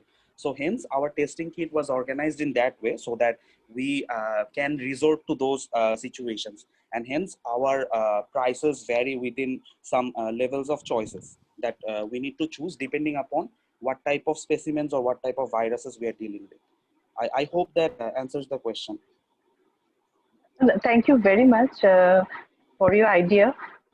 Just one thing I need to mention that we need the testing kits very much, because nowadays what is happening, the people are getting very much panic about going for the test. Okay, so even if one has some normal cough or cold, but still they are very much what to say, they are very much afraid of doing any kind of COVID-19 test. So we also look for if the test kits are available somewhere in the market, some kind of test kit. So it will be easier for us, for the common people like us, to go for it. Okay, because many of us, all of us rather, many of us, we are quite afraid of going to the hospitals or to the doctor's chamber for doing a test. So I think it's a great initiative on your part. So I congratulate you, and please go ahead. Thank you. So, Mr. Siraj, I have one question onto this particular kit that Yes, sir. you are designing. Like, you see, the present kits that are available onto the markets that are not error-free. Basically, in some cases, that used to give your wrong man into or correct man into the wrong way or wrong man onto the correct way. Dr. I think, Tonu, a little bit louder. yeah. You just see in present era what happens. The test kits are getting like disturbed kind of outputs are coming from that particular things. Like in some cases, I saw so many people. They are basically COVID-19 negative, but with the test kits, they are becoming COVID-19 positive. At the same time, the vice versa things are being happening. So what are the steps that you people are taking on to mitigating those particular effects that should not come, that the existing kids are having the issues with? Uh, yes, sir. If I understood your question correctly, it's regarding the false negatives that may occur for our cases. And in that case, I would just like to say this much, that since we are very much well within our ideation phase, and we have a lot of plans regarding what can be done regarding this project. So one thing thing I have mentioned in my presentation, and we are looking forward to that, is the building of data banks, across subjects, building of data banks across cloud servers. What this will do is we will have an enormous large amount of data that we can analyze, that we can evaluate, that what are the cases where such false negatives have occurred, what are the cases, what type of interaction with the nanostructures and the specimen and the virus has led to such false negatives, what are the internal values that we are getting. And of course, with the recent technology and AI, it is of course possible to understand better abstractions from the data that we are receiving. So one particular provision that we have kept in our project is to enable the collection and mining of large amounts of data, so that we can actually have different types of analytics into it, like the one you mentioned, percentage of error. We can also go for other types of analytics, like we can know the locations of clusters, like where something is where someone is becoming positive more, where people are becoming positive less. We can also define the level of interactions. Right now what we have is like we can test and know whether we are positive or not, but through our device that we are trying to establish, we can also know the level of interaction, like how much the virus actually interacts with the nanostructure, and to what level does it cause the change in the sensors. So I believe studying all these effects, studying all the data that we can generate and collect, I think it is possible to establish a way where we can identify why false negative cases occur, and how we can reduce such rates, and reduce the percentage of errors. I hope that answers your question. Yeah, yeah. Yeah, obviously you must have to include that particular thing. Otherwise, what happens? People are just becoming business minded, and they're just coming up with new solutions, which are whether beneficial for the human being or not. No one like cares about it. Okay, but researchers like you guys, you must have to put forward in such a way that should not be business oriented. Rather, it should be humanitarian oriented. That is one of Yes, my sir. That is why I have already mentioned that we did not fix any target group or any target market, something like that, because we want to keep this product open. Either someone may use it individually as a wearable device or something like that, so that anyone is ready to test. Previously, someone just said that people are very much afraid to test, and I totally understand that. We totally understand that part. That even I sometimes feel afraid that what if the centers I am going to check myself for COVID, what if I become positive over there from community transmission? So right. that is why we want to keep this thing open to the monitoring agencies, to the government, and to the individuals. And our only aim is that of course, improving the socio-economic condition of our country and the world, and not the business aspect of it. Okay, okay. Thank you, thank you.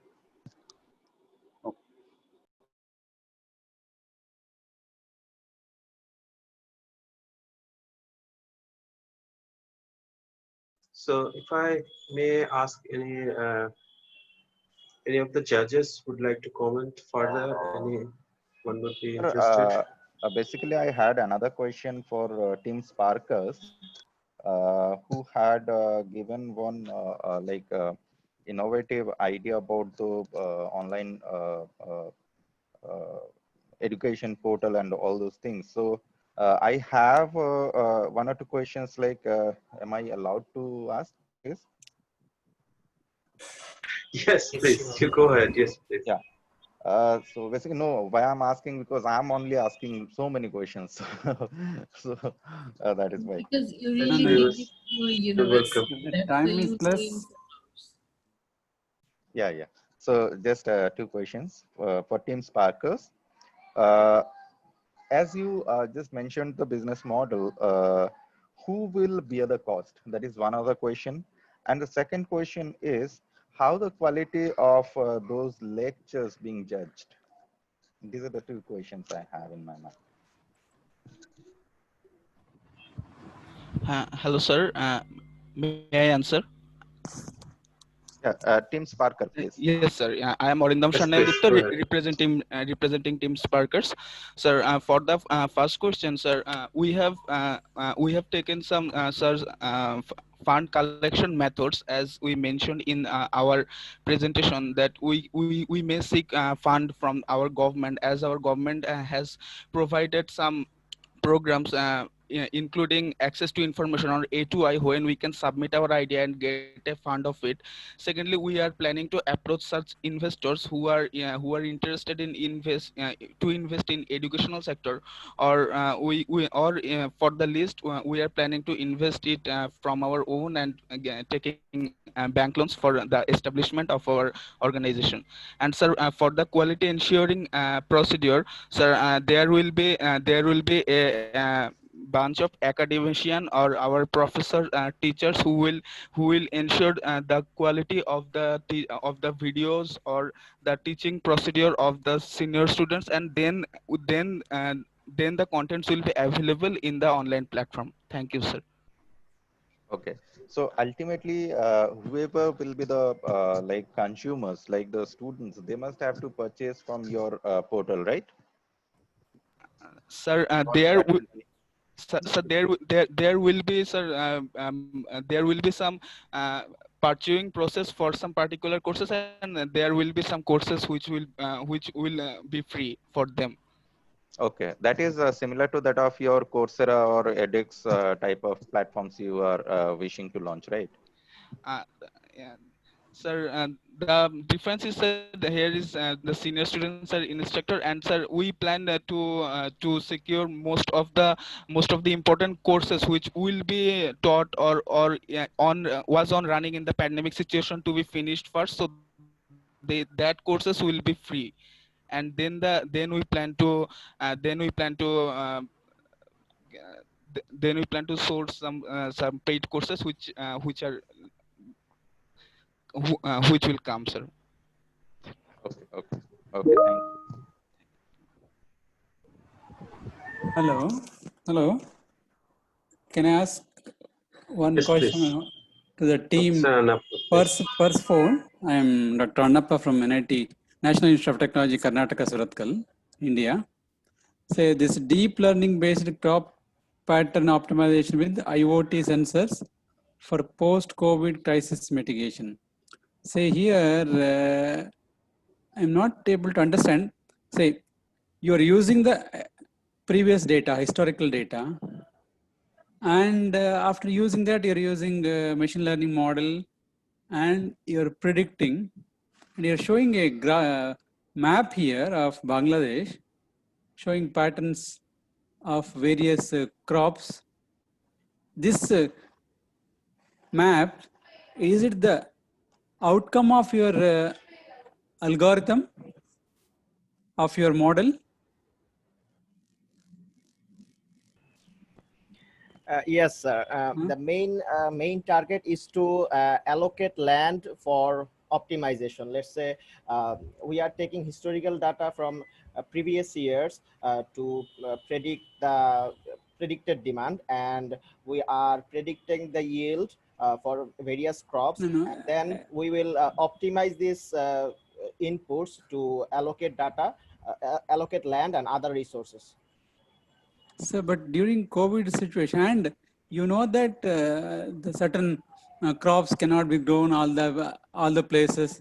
So, if I see this Yes, graph, yes, you have sir. covered entire Bangladesh, and as per your graph, it is showing that at every place you can grow one or the other crop.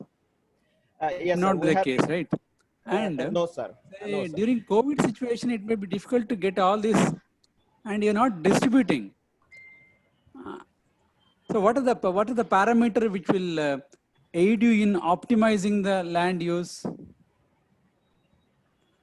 The parameters we are using in optimization are yield per unit area, and we have also, as you said, you have all the crops do not produce in all the areas. So Yes, we yes.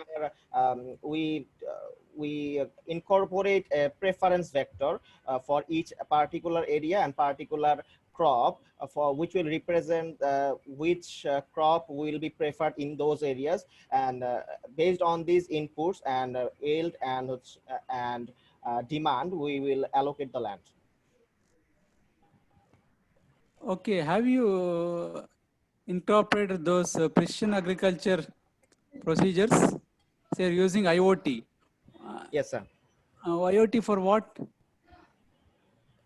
IoT sensor data is used to predict the yield for a particular crop in that field. So like we in India, we have a scheme called soil health card. Yes, sir. Every farmer will be having a soil health card giving the details of their field, what crop can be grown, what nutrients are there, all those things. Yes, we are That data, do you have? Are you considering that data? yes, we are also considering this data because But without do those you have data, the data available? no, sir, we have to implement those sensors into the field. Yeah, without that, how can you suggest, say, this crop can be grown at this place?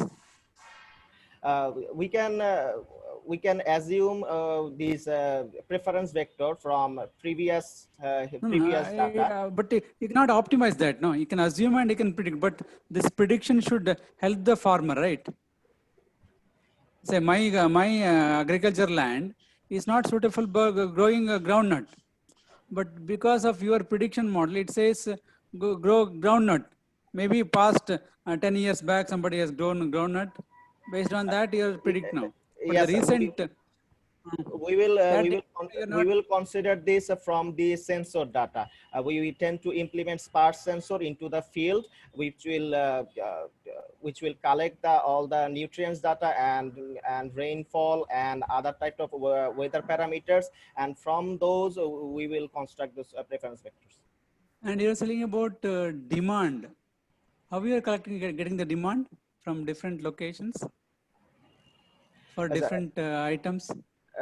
Demand is calculated over the whole area from the historical data. Oh, only from the history. But during COVID situation, it may be different, no? Yes, like sir. you can have some data, items available at particular place, but a northern part of your Bangladesh, it may be very scarce. It may not be available. Yes, sir, but the main our main objective is to mitigate the post-COVID crisis, food security crisis, and so we are considering this. Post-COVID. Yes, sir. How will you define this post-COVID?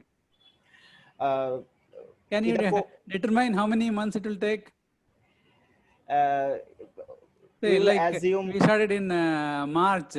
People are saying that May, June, July, still it is continuing. Yes, so now at one time it was in the full height of COVID crisis, and then our transportation was hampered, and other sort of things were restricted, and so our model will not work very well then. But after the COVID crisis, let's say now, when you have transportation going and other sort of things working, we will implement. We can implement. And also, my suggestion to your optimization algorithm in the figure 1, yes, sir. I think you need to take many parameters and see their influence. Based on that, you select the parameter. Don't select the parameter whatever you are getting from historical data or time frame sensor data. You take those parameters which are highly influential in predicting. Yes, sir. There will be some trial errors and development phase. And also your content need to be, there are some errors in your, even if you see conclusion, there are some errors. So correct those sentences. Thank you, sir. Especially there are spelling mistakes. If you see the conclusion last but one sentence, there are some spelling mistakes, letters are missing. And this model also, we try to improve so that your prediction will be better and improve the income of the farmer. Yes, sir. Okay, that's my suggestion. Thank you for the suggestion. Okay, madam, you can go ahead. Hello. Yeah. Myself Dr. Omvir Singh. I am from Electrical Engineering Department, Gautam Buddha University, Greater Noida, India.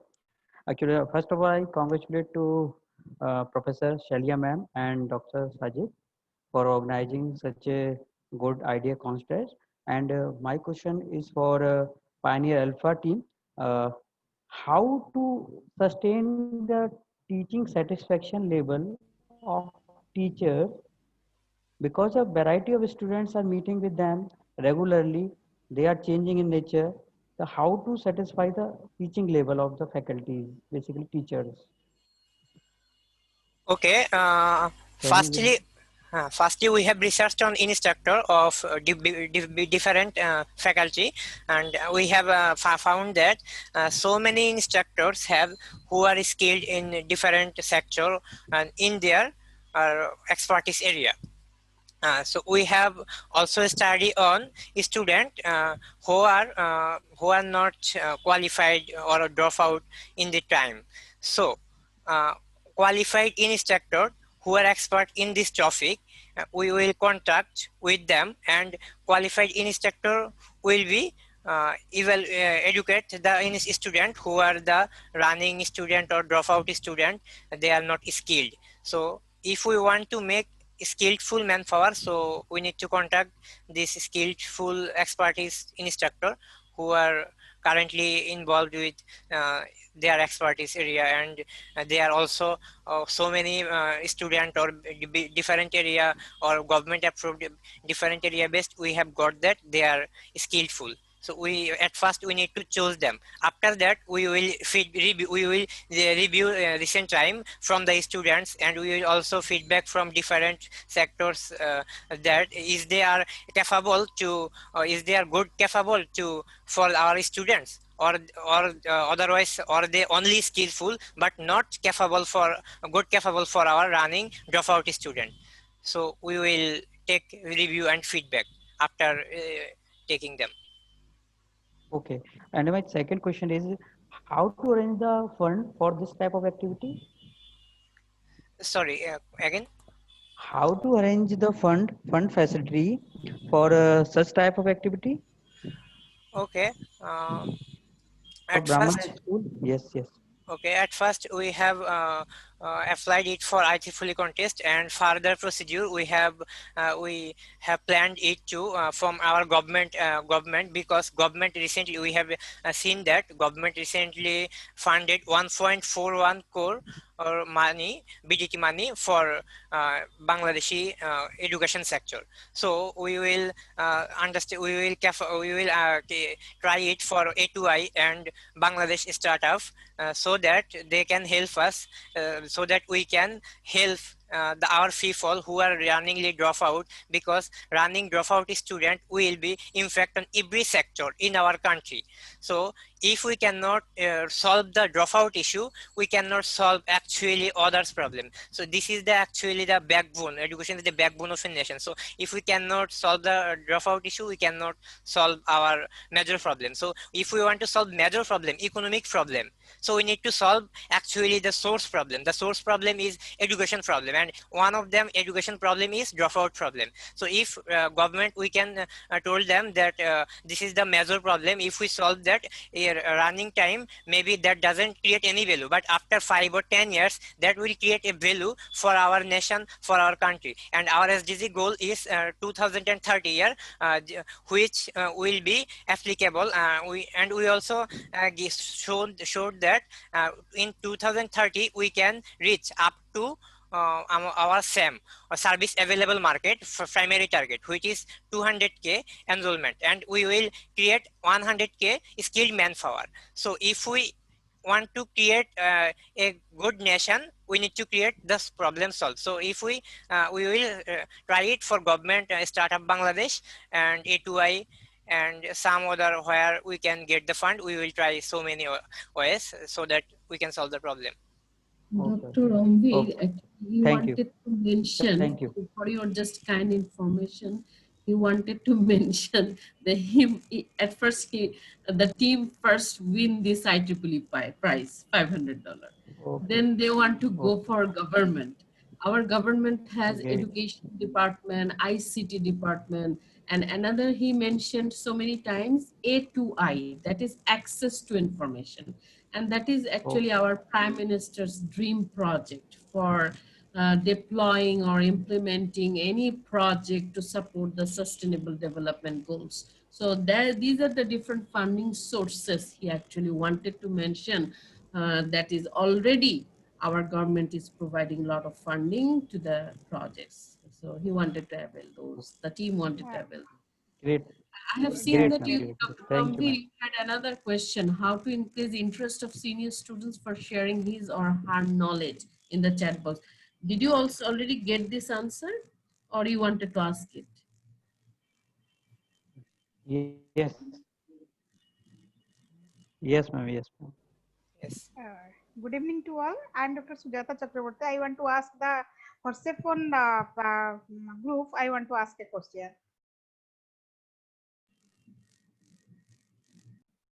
Yes, ma'am. Yes, ma'am. Yeah, Go yeah. ahead. Go ahead. It is the you are including all the text data or you include some image data here. Sorry, ma'am. Can you please repeat the Image, question? you are using for your simulations. You are using your text data or your image data.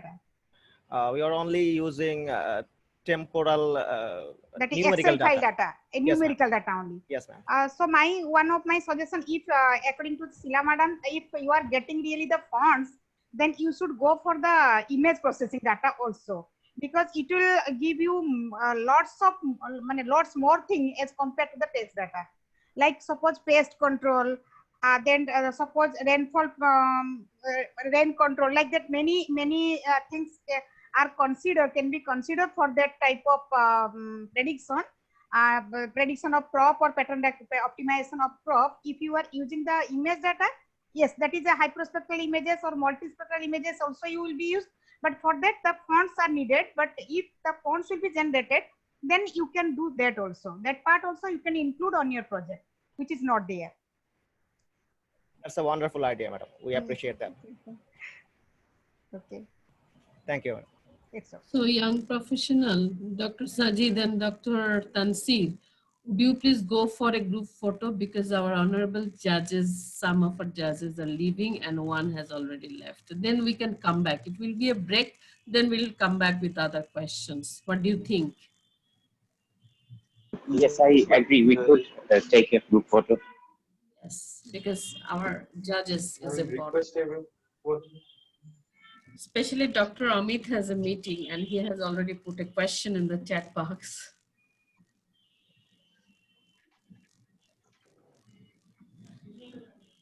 Participants, Mamuna Rashid, we want to see you. Your presentation was also very good. So I will request everyone to turn on their camera if possible. So we will take a group photo.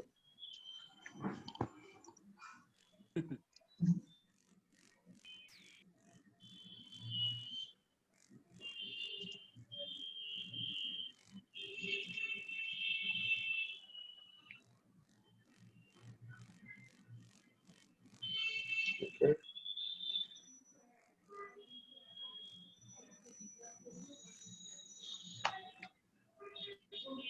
I haven't started my sorry.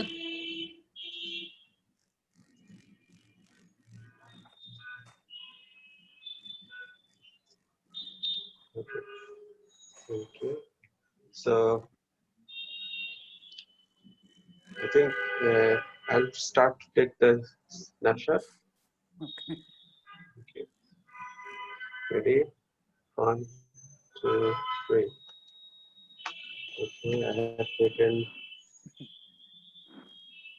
Sajid is not here. Sajid is not open, right? Sajid, we can't Actually, see I you. am using my Oh, you have mobile two. too. I understand. Two device.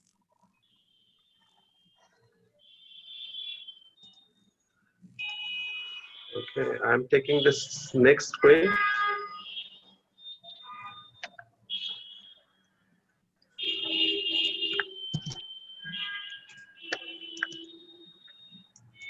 Okay, and I think two screen is enough.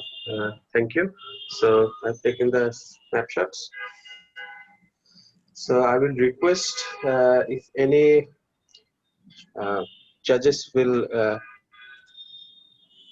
volunteer to ask question, or should I ask one by one? And see, in the chat box, you see the questions. Those are majority asked by the judges. Yes, ma'am. And, yes. Actually, my chat box is actually been refreshed quite a bit now, so I don't have all. I can see all of them. That's the Okay. issue I'm having. Okay. So, Okay, no problem. Let me help. if I So let me help you because I know that Dr. Amit will be leaving. Dr. Amit has one question he has written that how can we put a proper check that how many students are attending the lectures seriously and doing their test seriously? Is it the question for the last team, Dr. Amit? Yes, ma'am. Okay. It is from Team Sparker. Okay. I do agree that the strength is very good. That is no issue. The strength of the student is very good in each lecture, in each test. That is very good. But they are doing honestly or not. How we can check this? From the Team Sparker. This team. Okay, thank you, ma'am. I'm Bipin Shah, representing Team Sparkers. So we can count the viewing time of the video lectures, or we can check the clicks, how many times the students are clicking those video lectures. So that's why we can measure are they seriously taking the classes or not, and maybe the open book exams may be a solution for it. They are taking those tests seriously or not. What about classes? We can count the viewing time, like YouTube or other online platform in Bangladesh like YouTube, but they are counting the viewing time, how many times or how many times they are spending on these lectures. By this, we can check are they taking these classes seriously or not, and obviously we can put some assignments. By doing the assignments, they can go to the next classes My without question completing. Hello. My Yes, question is something different. I do agree with you that the strength is very good. The students are reflecting in the chat box or all the other places. But how many of the students are attending the class seriously or not? How we can recognize? It is a big challenge in front of all of us. Yes. This time. Added to Amit Singh's query, I will Yes, also sir. share my experience. Say, day first Yeah, day yes, while I sir. was Daily, sir, we are experiencing the same thing. Yes, day first day I was taking class. Yes, After the sir. class, I was discussing with some students, but one student has not left. Even after 15 minutes, he is still online. I called him many times, asked questions. There is no response. Then I called him his cell number, no response. Yes, sir. But still he is online. It is true. So It is can you true, say? and in spite of many checks, we are not properly control this thing. And also, say last week we are conducting for PhD admission, conducting interview.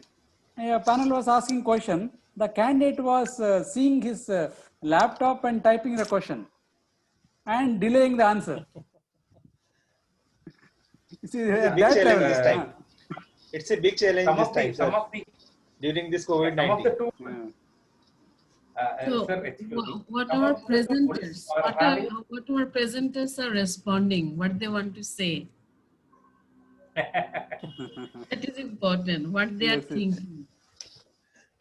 So one of the way also I adopt that I have given some task to them. So every day at least for class of 1 hour class we are having. So then 15 minutes or 20 minutes presentation. Can I answer? Sir, I just want. Hello, one thing can be done is that what I do is that mainly all of us are doing is that we can share the attendance sheet in Google Forms and just giving them a stipulated time to give the attendance with it, and that link I share only at the end of my lecture, and that too remain active for around 10 minutes. So give the attendance and they leave. So they will have to give the attendance, and that is one way of assuring. No, some Okay, of course, platform are tests and there. everything are there. Madam, Impetus is giving the good attendance. Impetus is a platform where we can get the attendance automatically. See, what I feel more than the attendance and part and all, we between- have to make them between- engaged. Yes. Right? And Yeah, we yeah. have to make the session interactive. yes. Engagement has Yeah, to yeah. be there. Some polls we used to give them in between. And what we used to do, no, in between, we can just ask some Yes. reflection spot questions. Yes, Like, yes. immediately I stop. Of course. That is the best way. That is what I have given in the chat box also. Yes, we have to pick up the students. polls. Smart polls. Yeah, very correctly. Yes. Actually, if the questions can be after some few interactions, so their response, by the response, we can ensure they are there. Okay, so it has to be a bit interactive session. We have the. No, one thing we have to accept that students are students. Yes, they're smart. They're smart, sir. They are smart. Yes. They are smart more than us. Yes. We can put. We could probably have a separate session just based on the audience interest. I think we could have a online learning platform session as well. But in the interest of discussion, I think maybe we need to choose one winner out of the teams. So if we could ask questions to the teams to evaluate their originality and their feasibility of the idea. Thank you so much. Yeah, I just want to tell you one more thing. Like in cricket field, when the batsman always try to understand the bowling style, like that students also try to understand our teaching style. And they also understand what are we expecting, how we are doing it, how we are delivering. So they find a loophole in that and try to manipulate. So we have to keep on changing every time. We have to keep on experimenting every time.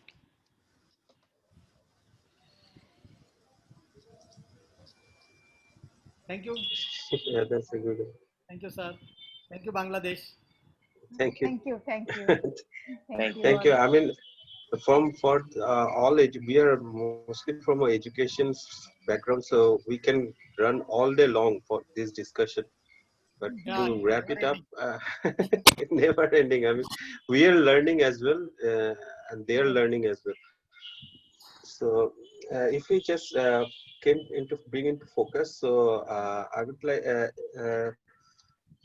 any judges have who haven't spoken yet have any do we have I can see Dr. Sherika Chauhan,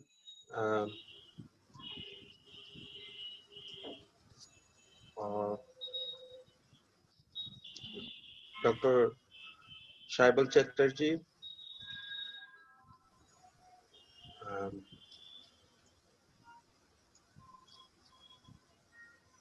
Dr. Shudeep Paul. I'm just looking at the all the list, and then so from Hamidur Rahman from team speakers. Okay, so from the chat box I can see. So can I confirm that all the judges have submitted their marks and in the given form? Yes, sir. I'm done with all the submissions. Evaluation. I would take a little bit of time before I submit. May I get that time actually after the session? Sure. Is it possible? After the session, you can submit, and Need we some would time also to actually think share the and video recordings with the judges because so you can make a more informed decision regarding your evaluation. Excuse me, sir. Okay, thank you. Can we submit it by late night today? Yeah, that is possible. But Sure. actually we need some time. Okay. Thank you. Okay, that would be great. Okay, thank you. So, sir, I think I have asked. Anyone have any comments? Yes. Do we need to submit the each form for the separate team or single form, Google form?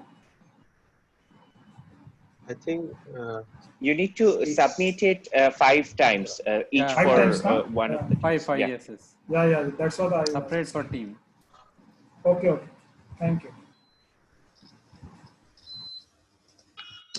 Sir,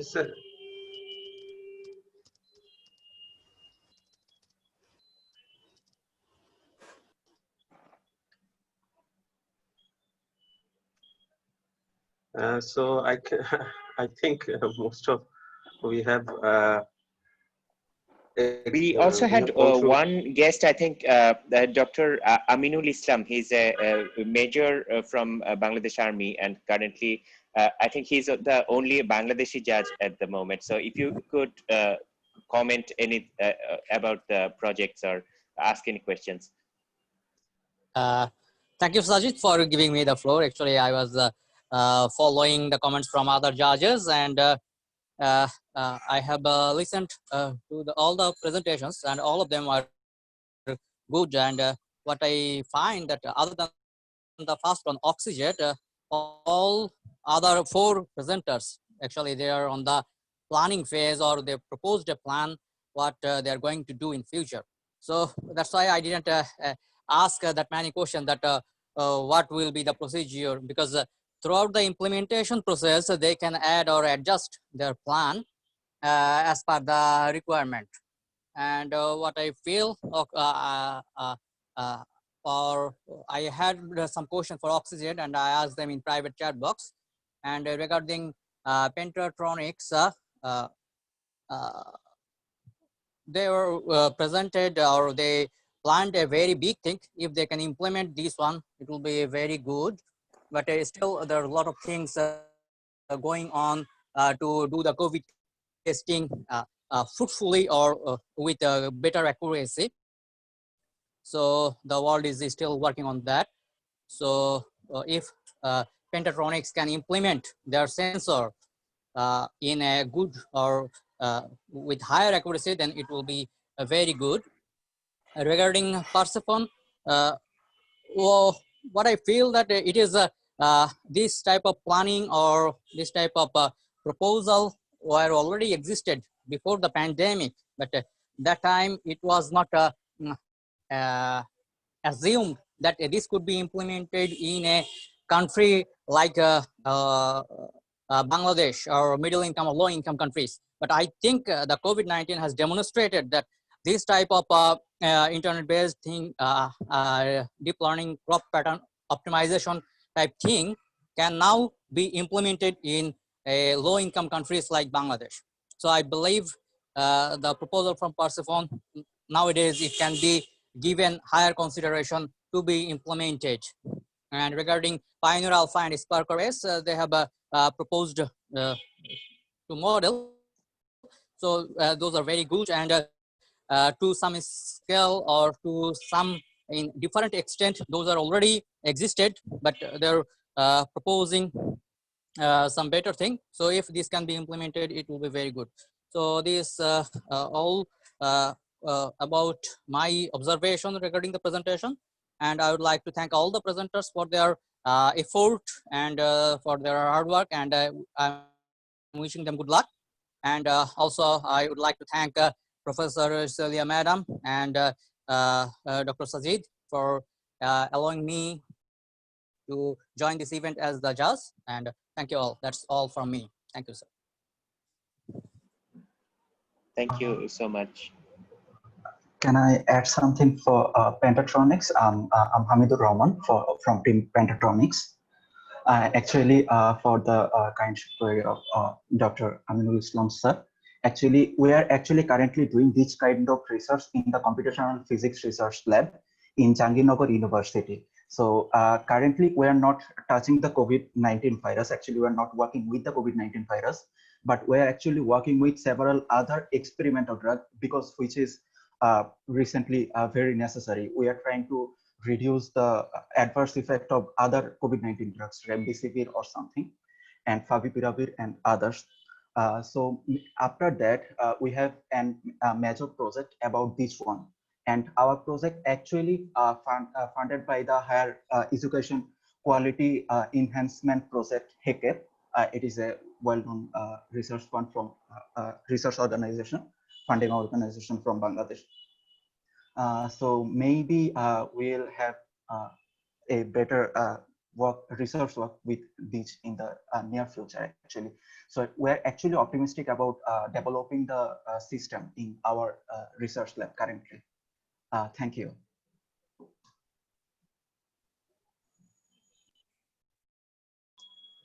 Thank you very much. So Sajid sir and Suleiman, if you allow us, should we conclude or?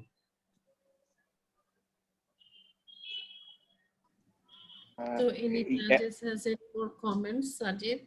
You can ask. We want to like invite all judges, if you haven't spoken, just say a few words regarding the contest or any particular project. I think it's important all of you to share something before we conclude.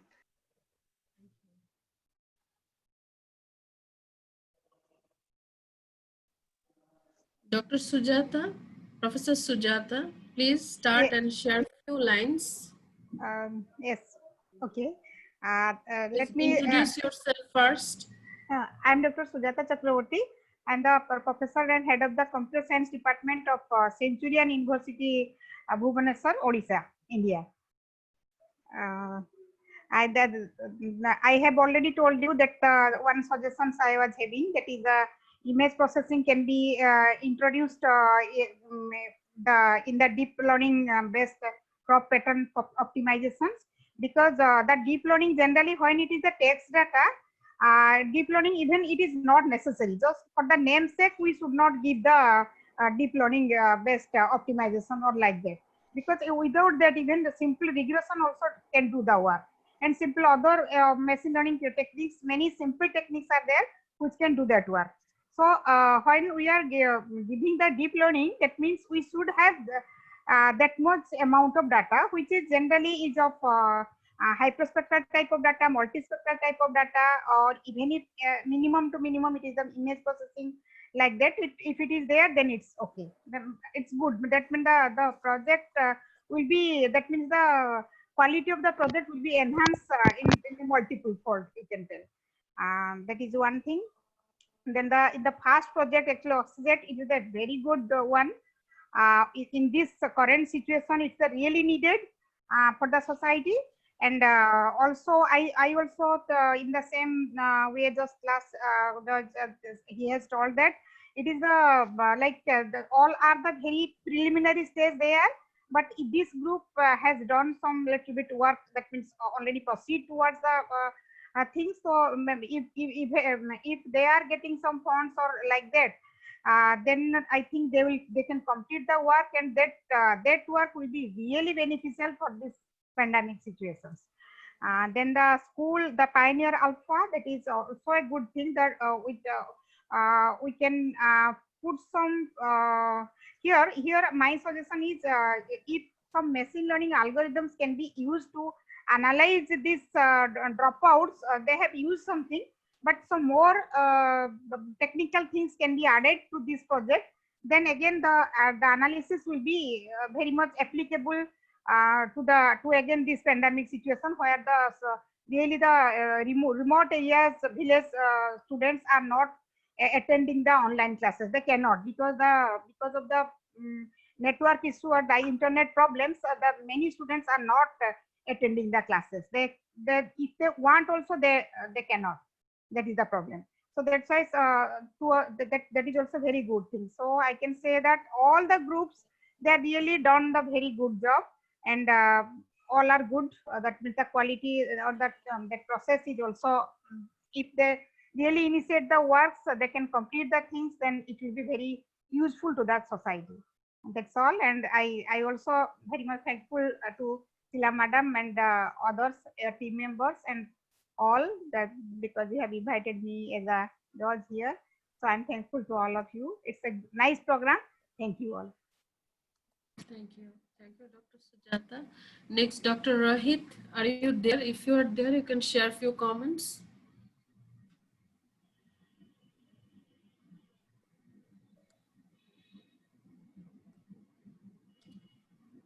If not, then we can talk about Mustafa, Said Mustafa, because I have seen that you have written some comments.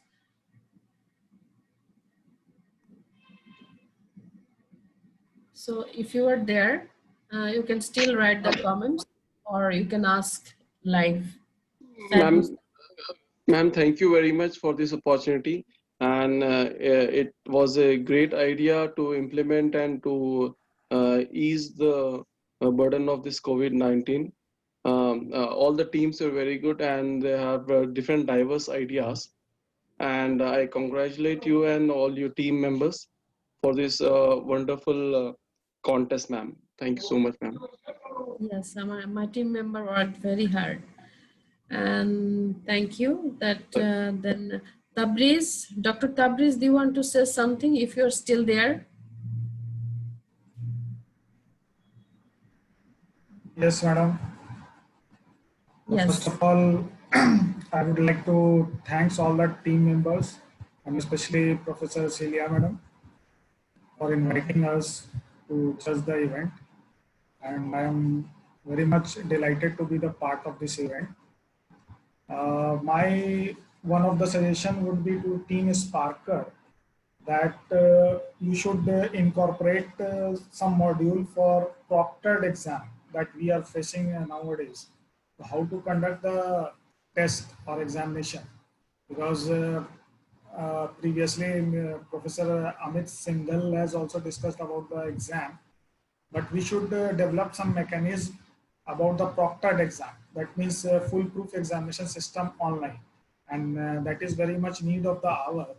And till yet, I don't think in any university there is a foolproof system for online examination. So that is a kind of a suggestion from my side to the team Sparker. I don't have any questions, but suggestion for team Sparker that you can incorporate the proctored, or you can say the foolproof examination system in your module. That's uh, that's what from my side. And again, I'm very much thankful to Professor Celia and IEEE Bangladesh for organizing this event. Thank you, madam. It is actually an initiative for IEEE Young Professionals, Yes. jointly with our IEEE Bangladesh section. It is very important for the young professional to engage in research and innovation and transform the project idea into product which is sustainable. That's why we have taken this initiative. So we have one student representative from Pakistan, Sayada Ikra Fatima. Ikra, do you have something to say? Anyway. Thank you, Celia, for inviting me for such a great event. That's all from my side. Thank you. So we will be sending, Dr. Sajid will be sending, already sent the evaluation form to you, to all of you already to know about the whole project, and you have already seen the presentation. And we have also Sharthak Sengupta, another PhD scholar. Sharthak, do you want to say something?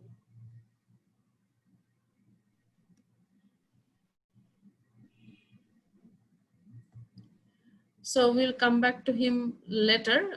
Dr. Paramachari, do you want to say something?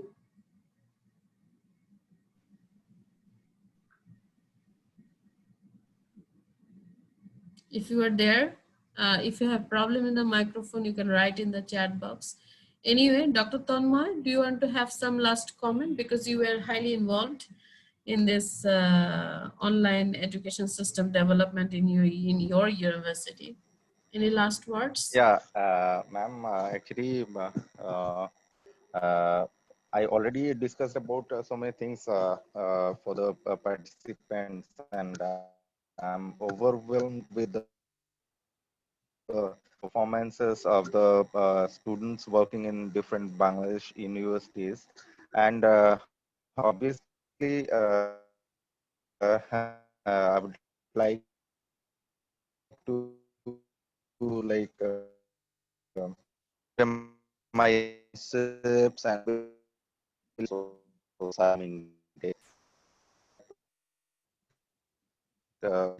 as a layer cost, they can be able to execute their ideas to the grass level. So with this, I must congratulate all the participants as well as the Bangladesh section and the chair, Madam Celia, and chair young professionals, vice chair young professionals.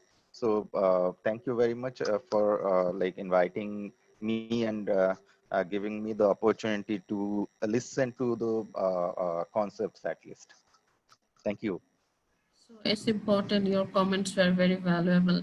So Prof. Anappa, do you have any last comment? Because you are very interested about that deep learning technique. Okay, okay, yeah.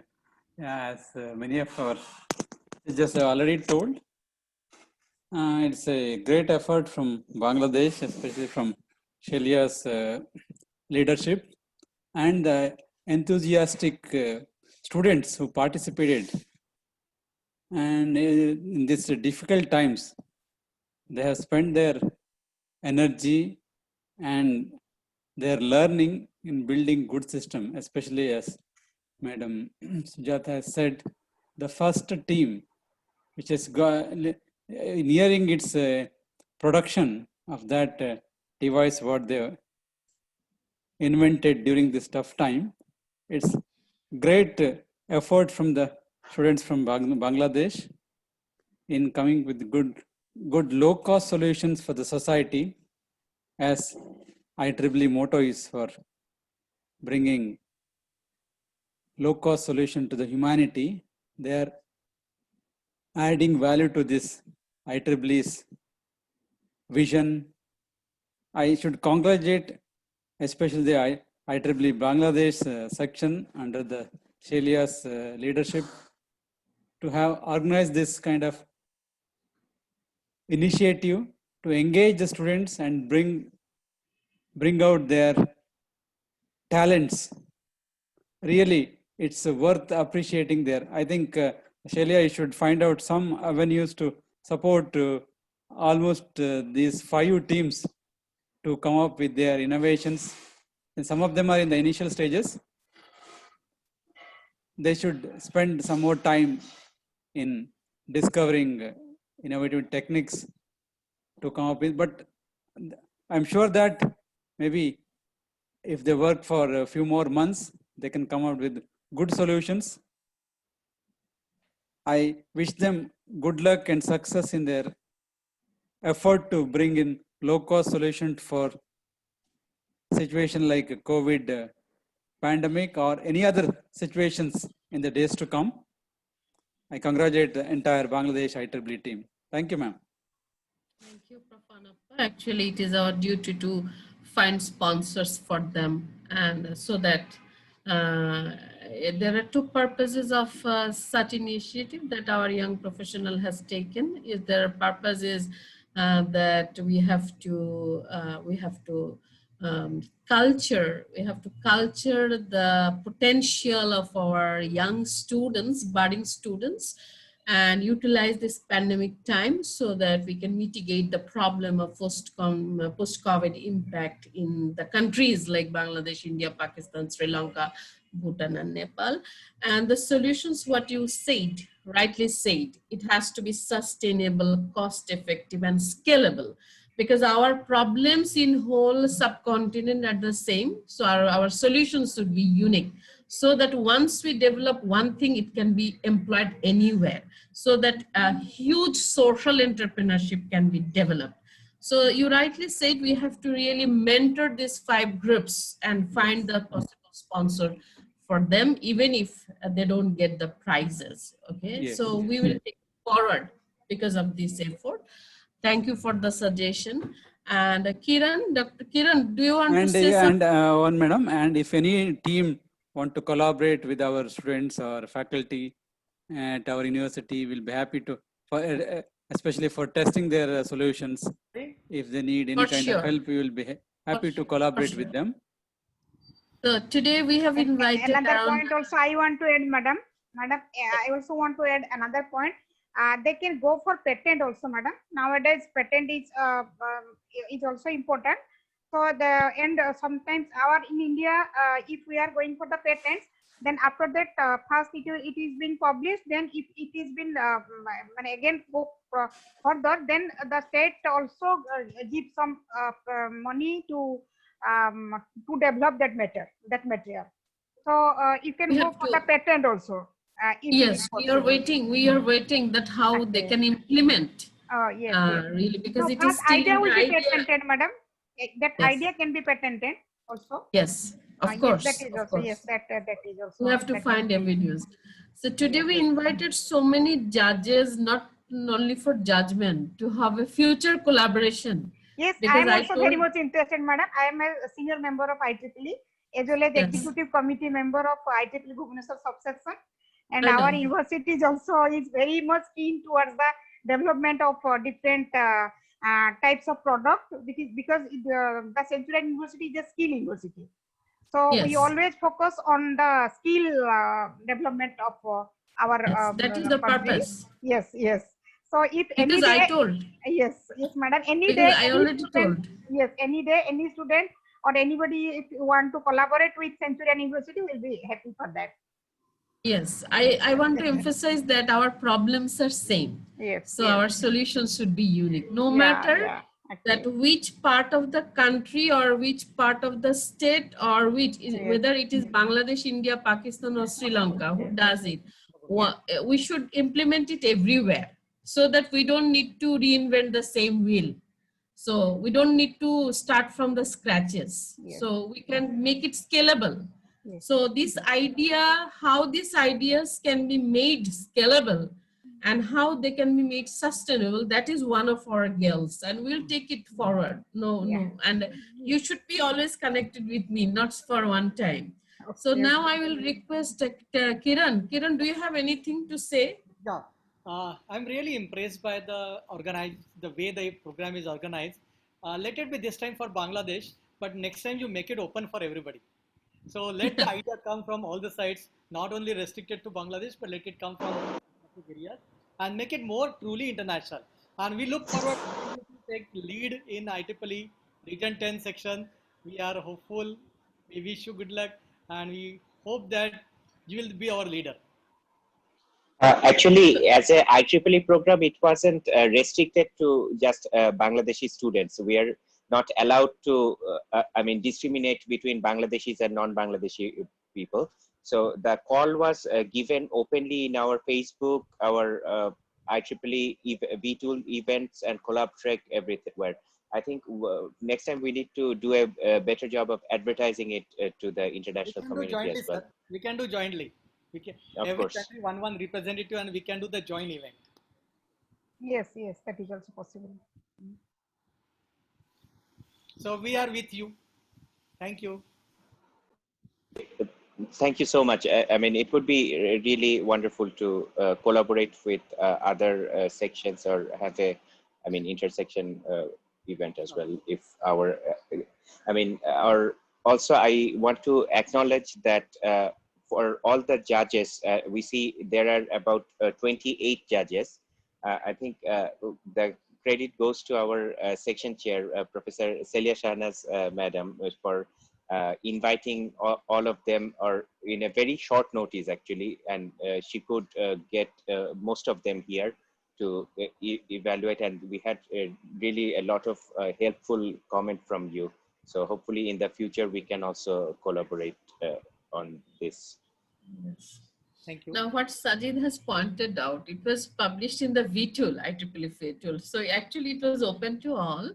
But our students, what is actually IEEE's motto, that you use global knowledge and always try to solve local problems to improve your locality. So, but what I am pointing out, that in subcontinent, our problems are same. So we can take this solution and we can implement this solution anywhere. That I wanted to point out, so that we can take up as a bigger collaboration scheme. And these solutions, that's why you are here, so that whenever you see such problem in your universities or in your states or in your countries, please connect with us, that we can connect our students to your network, so that they can also implement their solution there, so that their solutions can be made global, if I'm not wrong. So I have seen that there is Sadman. One participant has asked one question to another team. Sadman, did you already ask that question?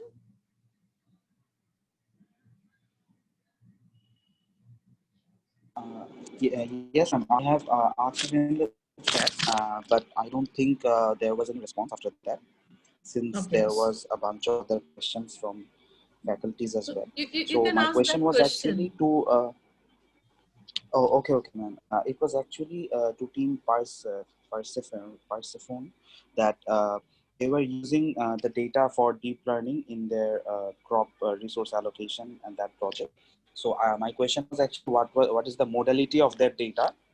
Are they only using the sensor data for this project, or they are using some additional context as well, like for the deep learning models to better extract features in the middle layers and so that was actually the question to them. So can anyone answer that question? Actually, we are first considering sensor data. We are using a nitrate ion concentration, humidity sensor data, and temperature data as a development phase. Then we will consider other options. Thank you. For additional context or for additional options that you do you have any other context in mind, like someone already I guess advised for using image data, or do you prefer video processing, or what do you have in mind? Yeah, as Madam said about image processing algorithms, and we are considering that. Okay, thank you so much. Thank you. So we have many experienced judges, many young judges. Mujammel, are you there? Mujammel is from actually Islamabad, Pakistan. Mujammel, do you want to share a few comments if you are there connected? Hello, Mujammel.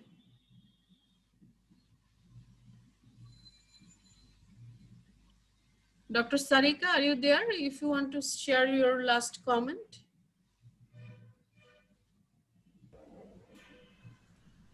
Yes, ma'am. And first of all, really congratulations to all the teams for wonderful idea presentations. And many thanks to you, ma'am, Professor Celia Shahnaz and IEEE Bangladesh for the opportunity to judge this event. And all the ideas were really, really great. And especially when I talk about the Oxy app, the design and evaluation for the very important thing is ventilator, especially for the COVID-19 patients. Nowadays, you know, the situation is really worse, and if we can really provide funding to this kind of projects, be really helpful in actually in the current situation. So basically, if I'll say, this was really great event, the idea contest, uh, basically especially for the current COVID situation. So congratulations to all the participants as well as to the IEEE Bangladesh for organizing this event. Thank you. Thank you, Sarika, for your contribution. You have to evaluate them. Yeah, ma'am. And We have. your judgment anyway. Yes. So Dr. Aminul Islam, Sajid, Dr. Aminul Islam has already said, but still I want to hear what Dr. Aminul Islam has something to say. Thank you, ma'am. I think I already made my comment. And thanks to all the participants for the beautiful presentation. And thank you, ma'am, for inviting me. And it's a great learning experience for me as well. Thank you, ma'am. That's all from me. Yeah, inspire everyone, every of your student to remain in IEEE and to continue as a young professional. That will be your contribution. Thank you, ma'am. I'll try my best.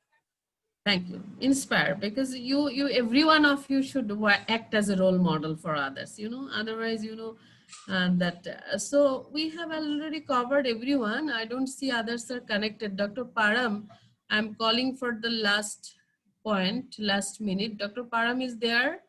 I can see him connected. If he is not there, then I can see Dr. Rohit. Dr. Rohit, are you there? If not, then I think we should have done. So Sajid and Tansir, please summarize. And Arun, are you there? He is actually Vice Chair of Young Professional IEEE Yeah, Madras. ma'am. Just my mobile got switched off. Just now I have joined, ma'am. Sorry for the inconvenience. Yes, I know you are so supportive and so energetic. Please share your last comments. Sure, ma'am. Sure. I have been analyzing with the three projects, which are really excellent work done by the research people. And being a COVID-19 situation, really they have brought up with different innovative ideas. And these ideas will be useful for serving the societies.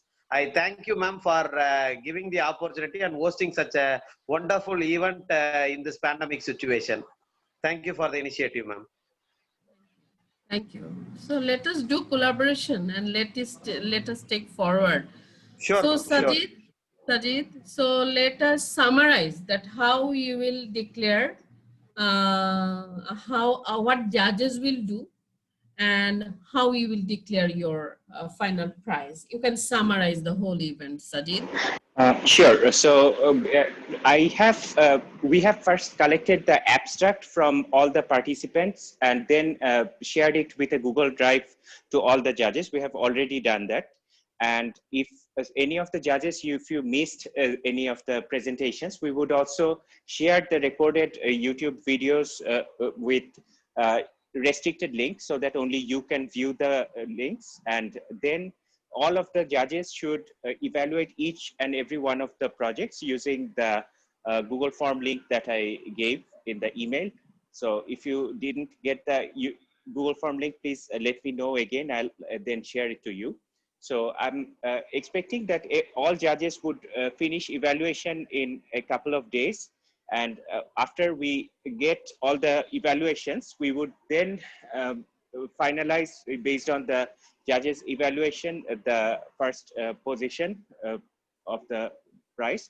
And I just have to mention that this prize, first prize, is sponsored by the Global Young Professionals, IEEE. So they have a local activity grant and we won the grant. Abdullah Al-Azbain was the person who took the initiative to write the grant for that. And once the event is over, we have to give a report to the Global YP summarizing our expenses and everything. So once they give us the money back, once we write the report, they would reimburse the money to IEEE Bangladesh section. And after that, the winning team would be able to collect the money from the section. So this is the summary process of how the entire thing would work. But we would announce the winner once we have all the judges' feedback, and then we can let you know in email, and also in our social media, we can make a public post and let everyone know which is the winning team. Dr. Sajid, if you allow me, I like to add more Sure. that because since it is is winner takes it all, but still I have seen many competitions in last 20 years of my life. Actually, if the judges think that there is not only one project, there are another equivalent project, then they can revise their decision, you know. So it's we may not restrict, because when I performed as a judge, I have seen many cases that not only one project, there are equivalent one or two projects. In that case, if all judges come to an unified decision, then we can do majority voting and we can select winners, and which can be more than one. You should keep that flexibility also, because you have to appreciate the effort, and there is no actually subjective and objective evaluation here just to precisely decide, but to precisely decide and to take majority voting. That's why today only more than 23 judges were present. Hope we will get evaluation from all of them and we can decide accordingly, and decision can be adaptive to give recognition to the contributions, and it can be more than one, right, Sajid? Of course.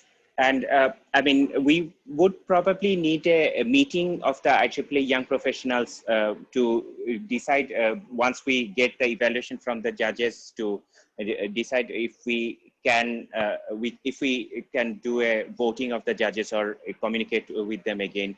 But definitely, it's also possible that if the judges agree that there could be more than one winner, or we can then decide on splitting the money. Because to judges, the presentation files are already made available. The presentation files are already made available in the chat box, not only for clarity of the judges, clarity of the all teams, so that all teams can know each other presentation. And at the same time, evaluation file you have already shared with the judges. So they will fill up, and they will be, and their presentation file are already available to them. Then we will sit for their judgment, and we have to respect that, and we will come up with the solution. That's the good news to all of them. So it can be more than one, depending on the situation, depending on the judgment. So Sajid and Tansir, please say final, you can see there are 38 people till now, and we are almost right on time. And you can take a last group photo to recognize the people who are staying with us still at the last moment, because we don't have any formal closing ceremony.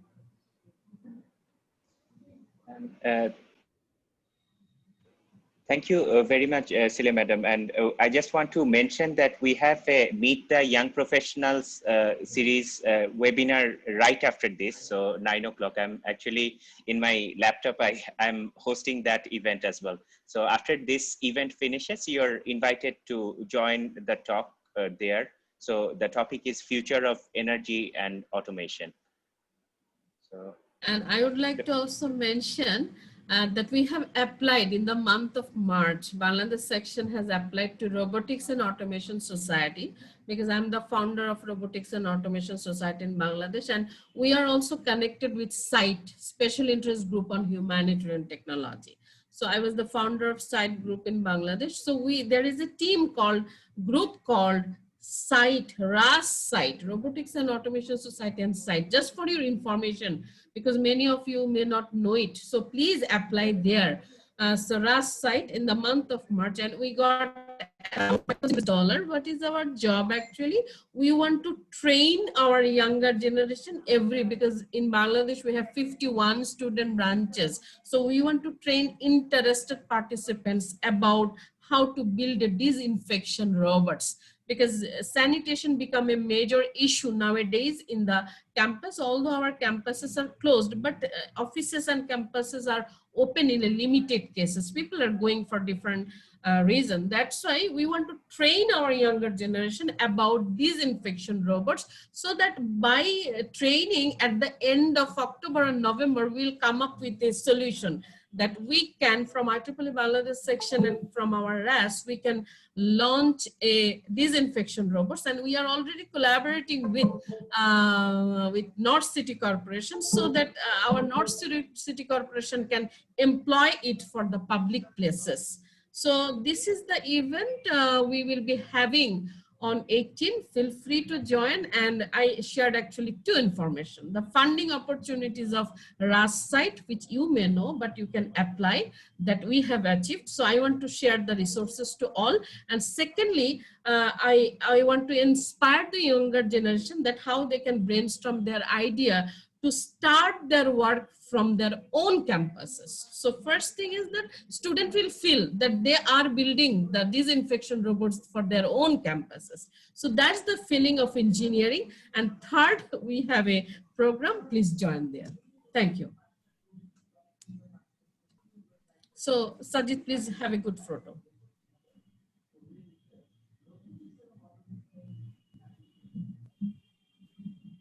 Actually, I need Dr. Tansir's help for the group photo, because I am from my cell phone anyway.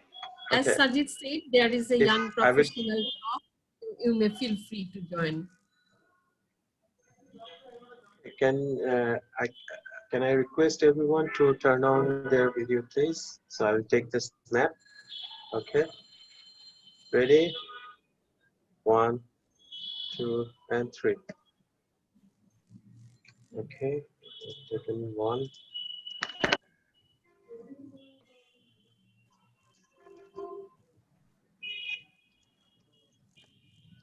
Okay, and That's it. Thank you very much, everyone, to join us. I have taken the snaps. Yeah, this photo is a recognition to the people who stayed with us up to last moment, and we remember our Azmain, our another vice chair of young professional who actually led the initiative, but at this moment he is not there, but he is with us in spirit. Thank you, Sajid. Thank you, Tansir, and your team to do this. And thanks the participants. Thank you very much, madam, and thank you for everyone. Thank you. Thank you. Stay safe and say goodbye. Good night. Thank you, everyone. Goodbye, everyone. Thank you very Stay much. The safe. young students, please Thank you, everyone. listen to the Yes, young ma'am. students. You may listen to the presentation of the young professional next lecture if you are still energetic. No problem. It is for the young students.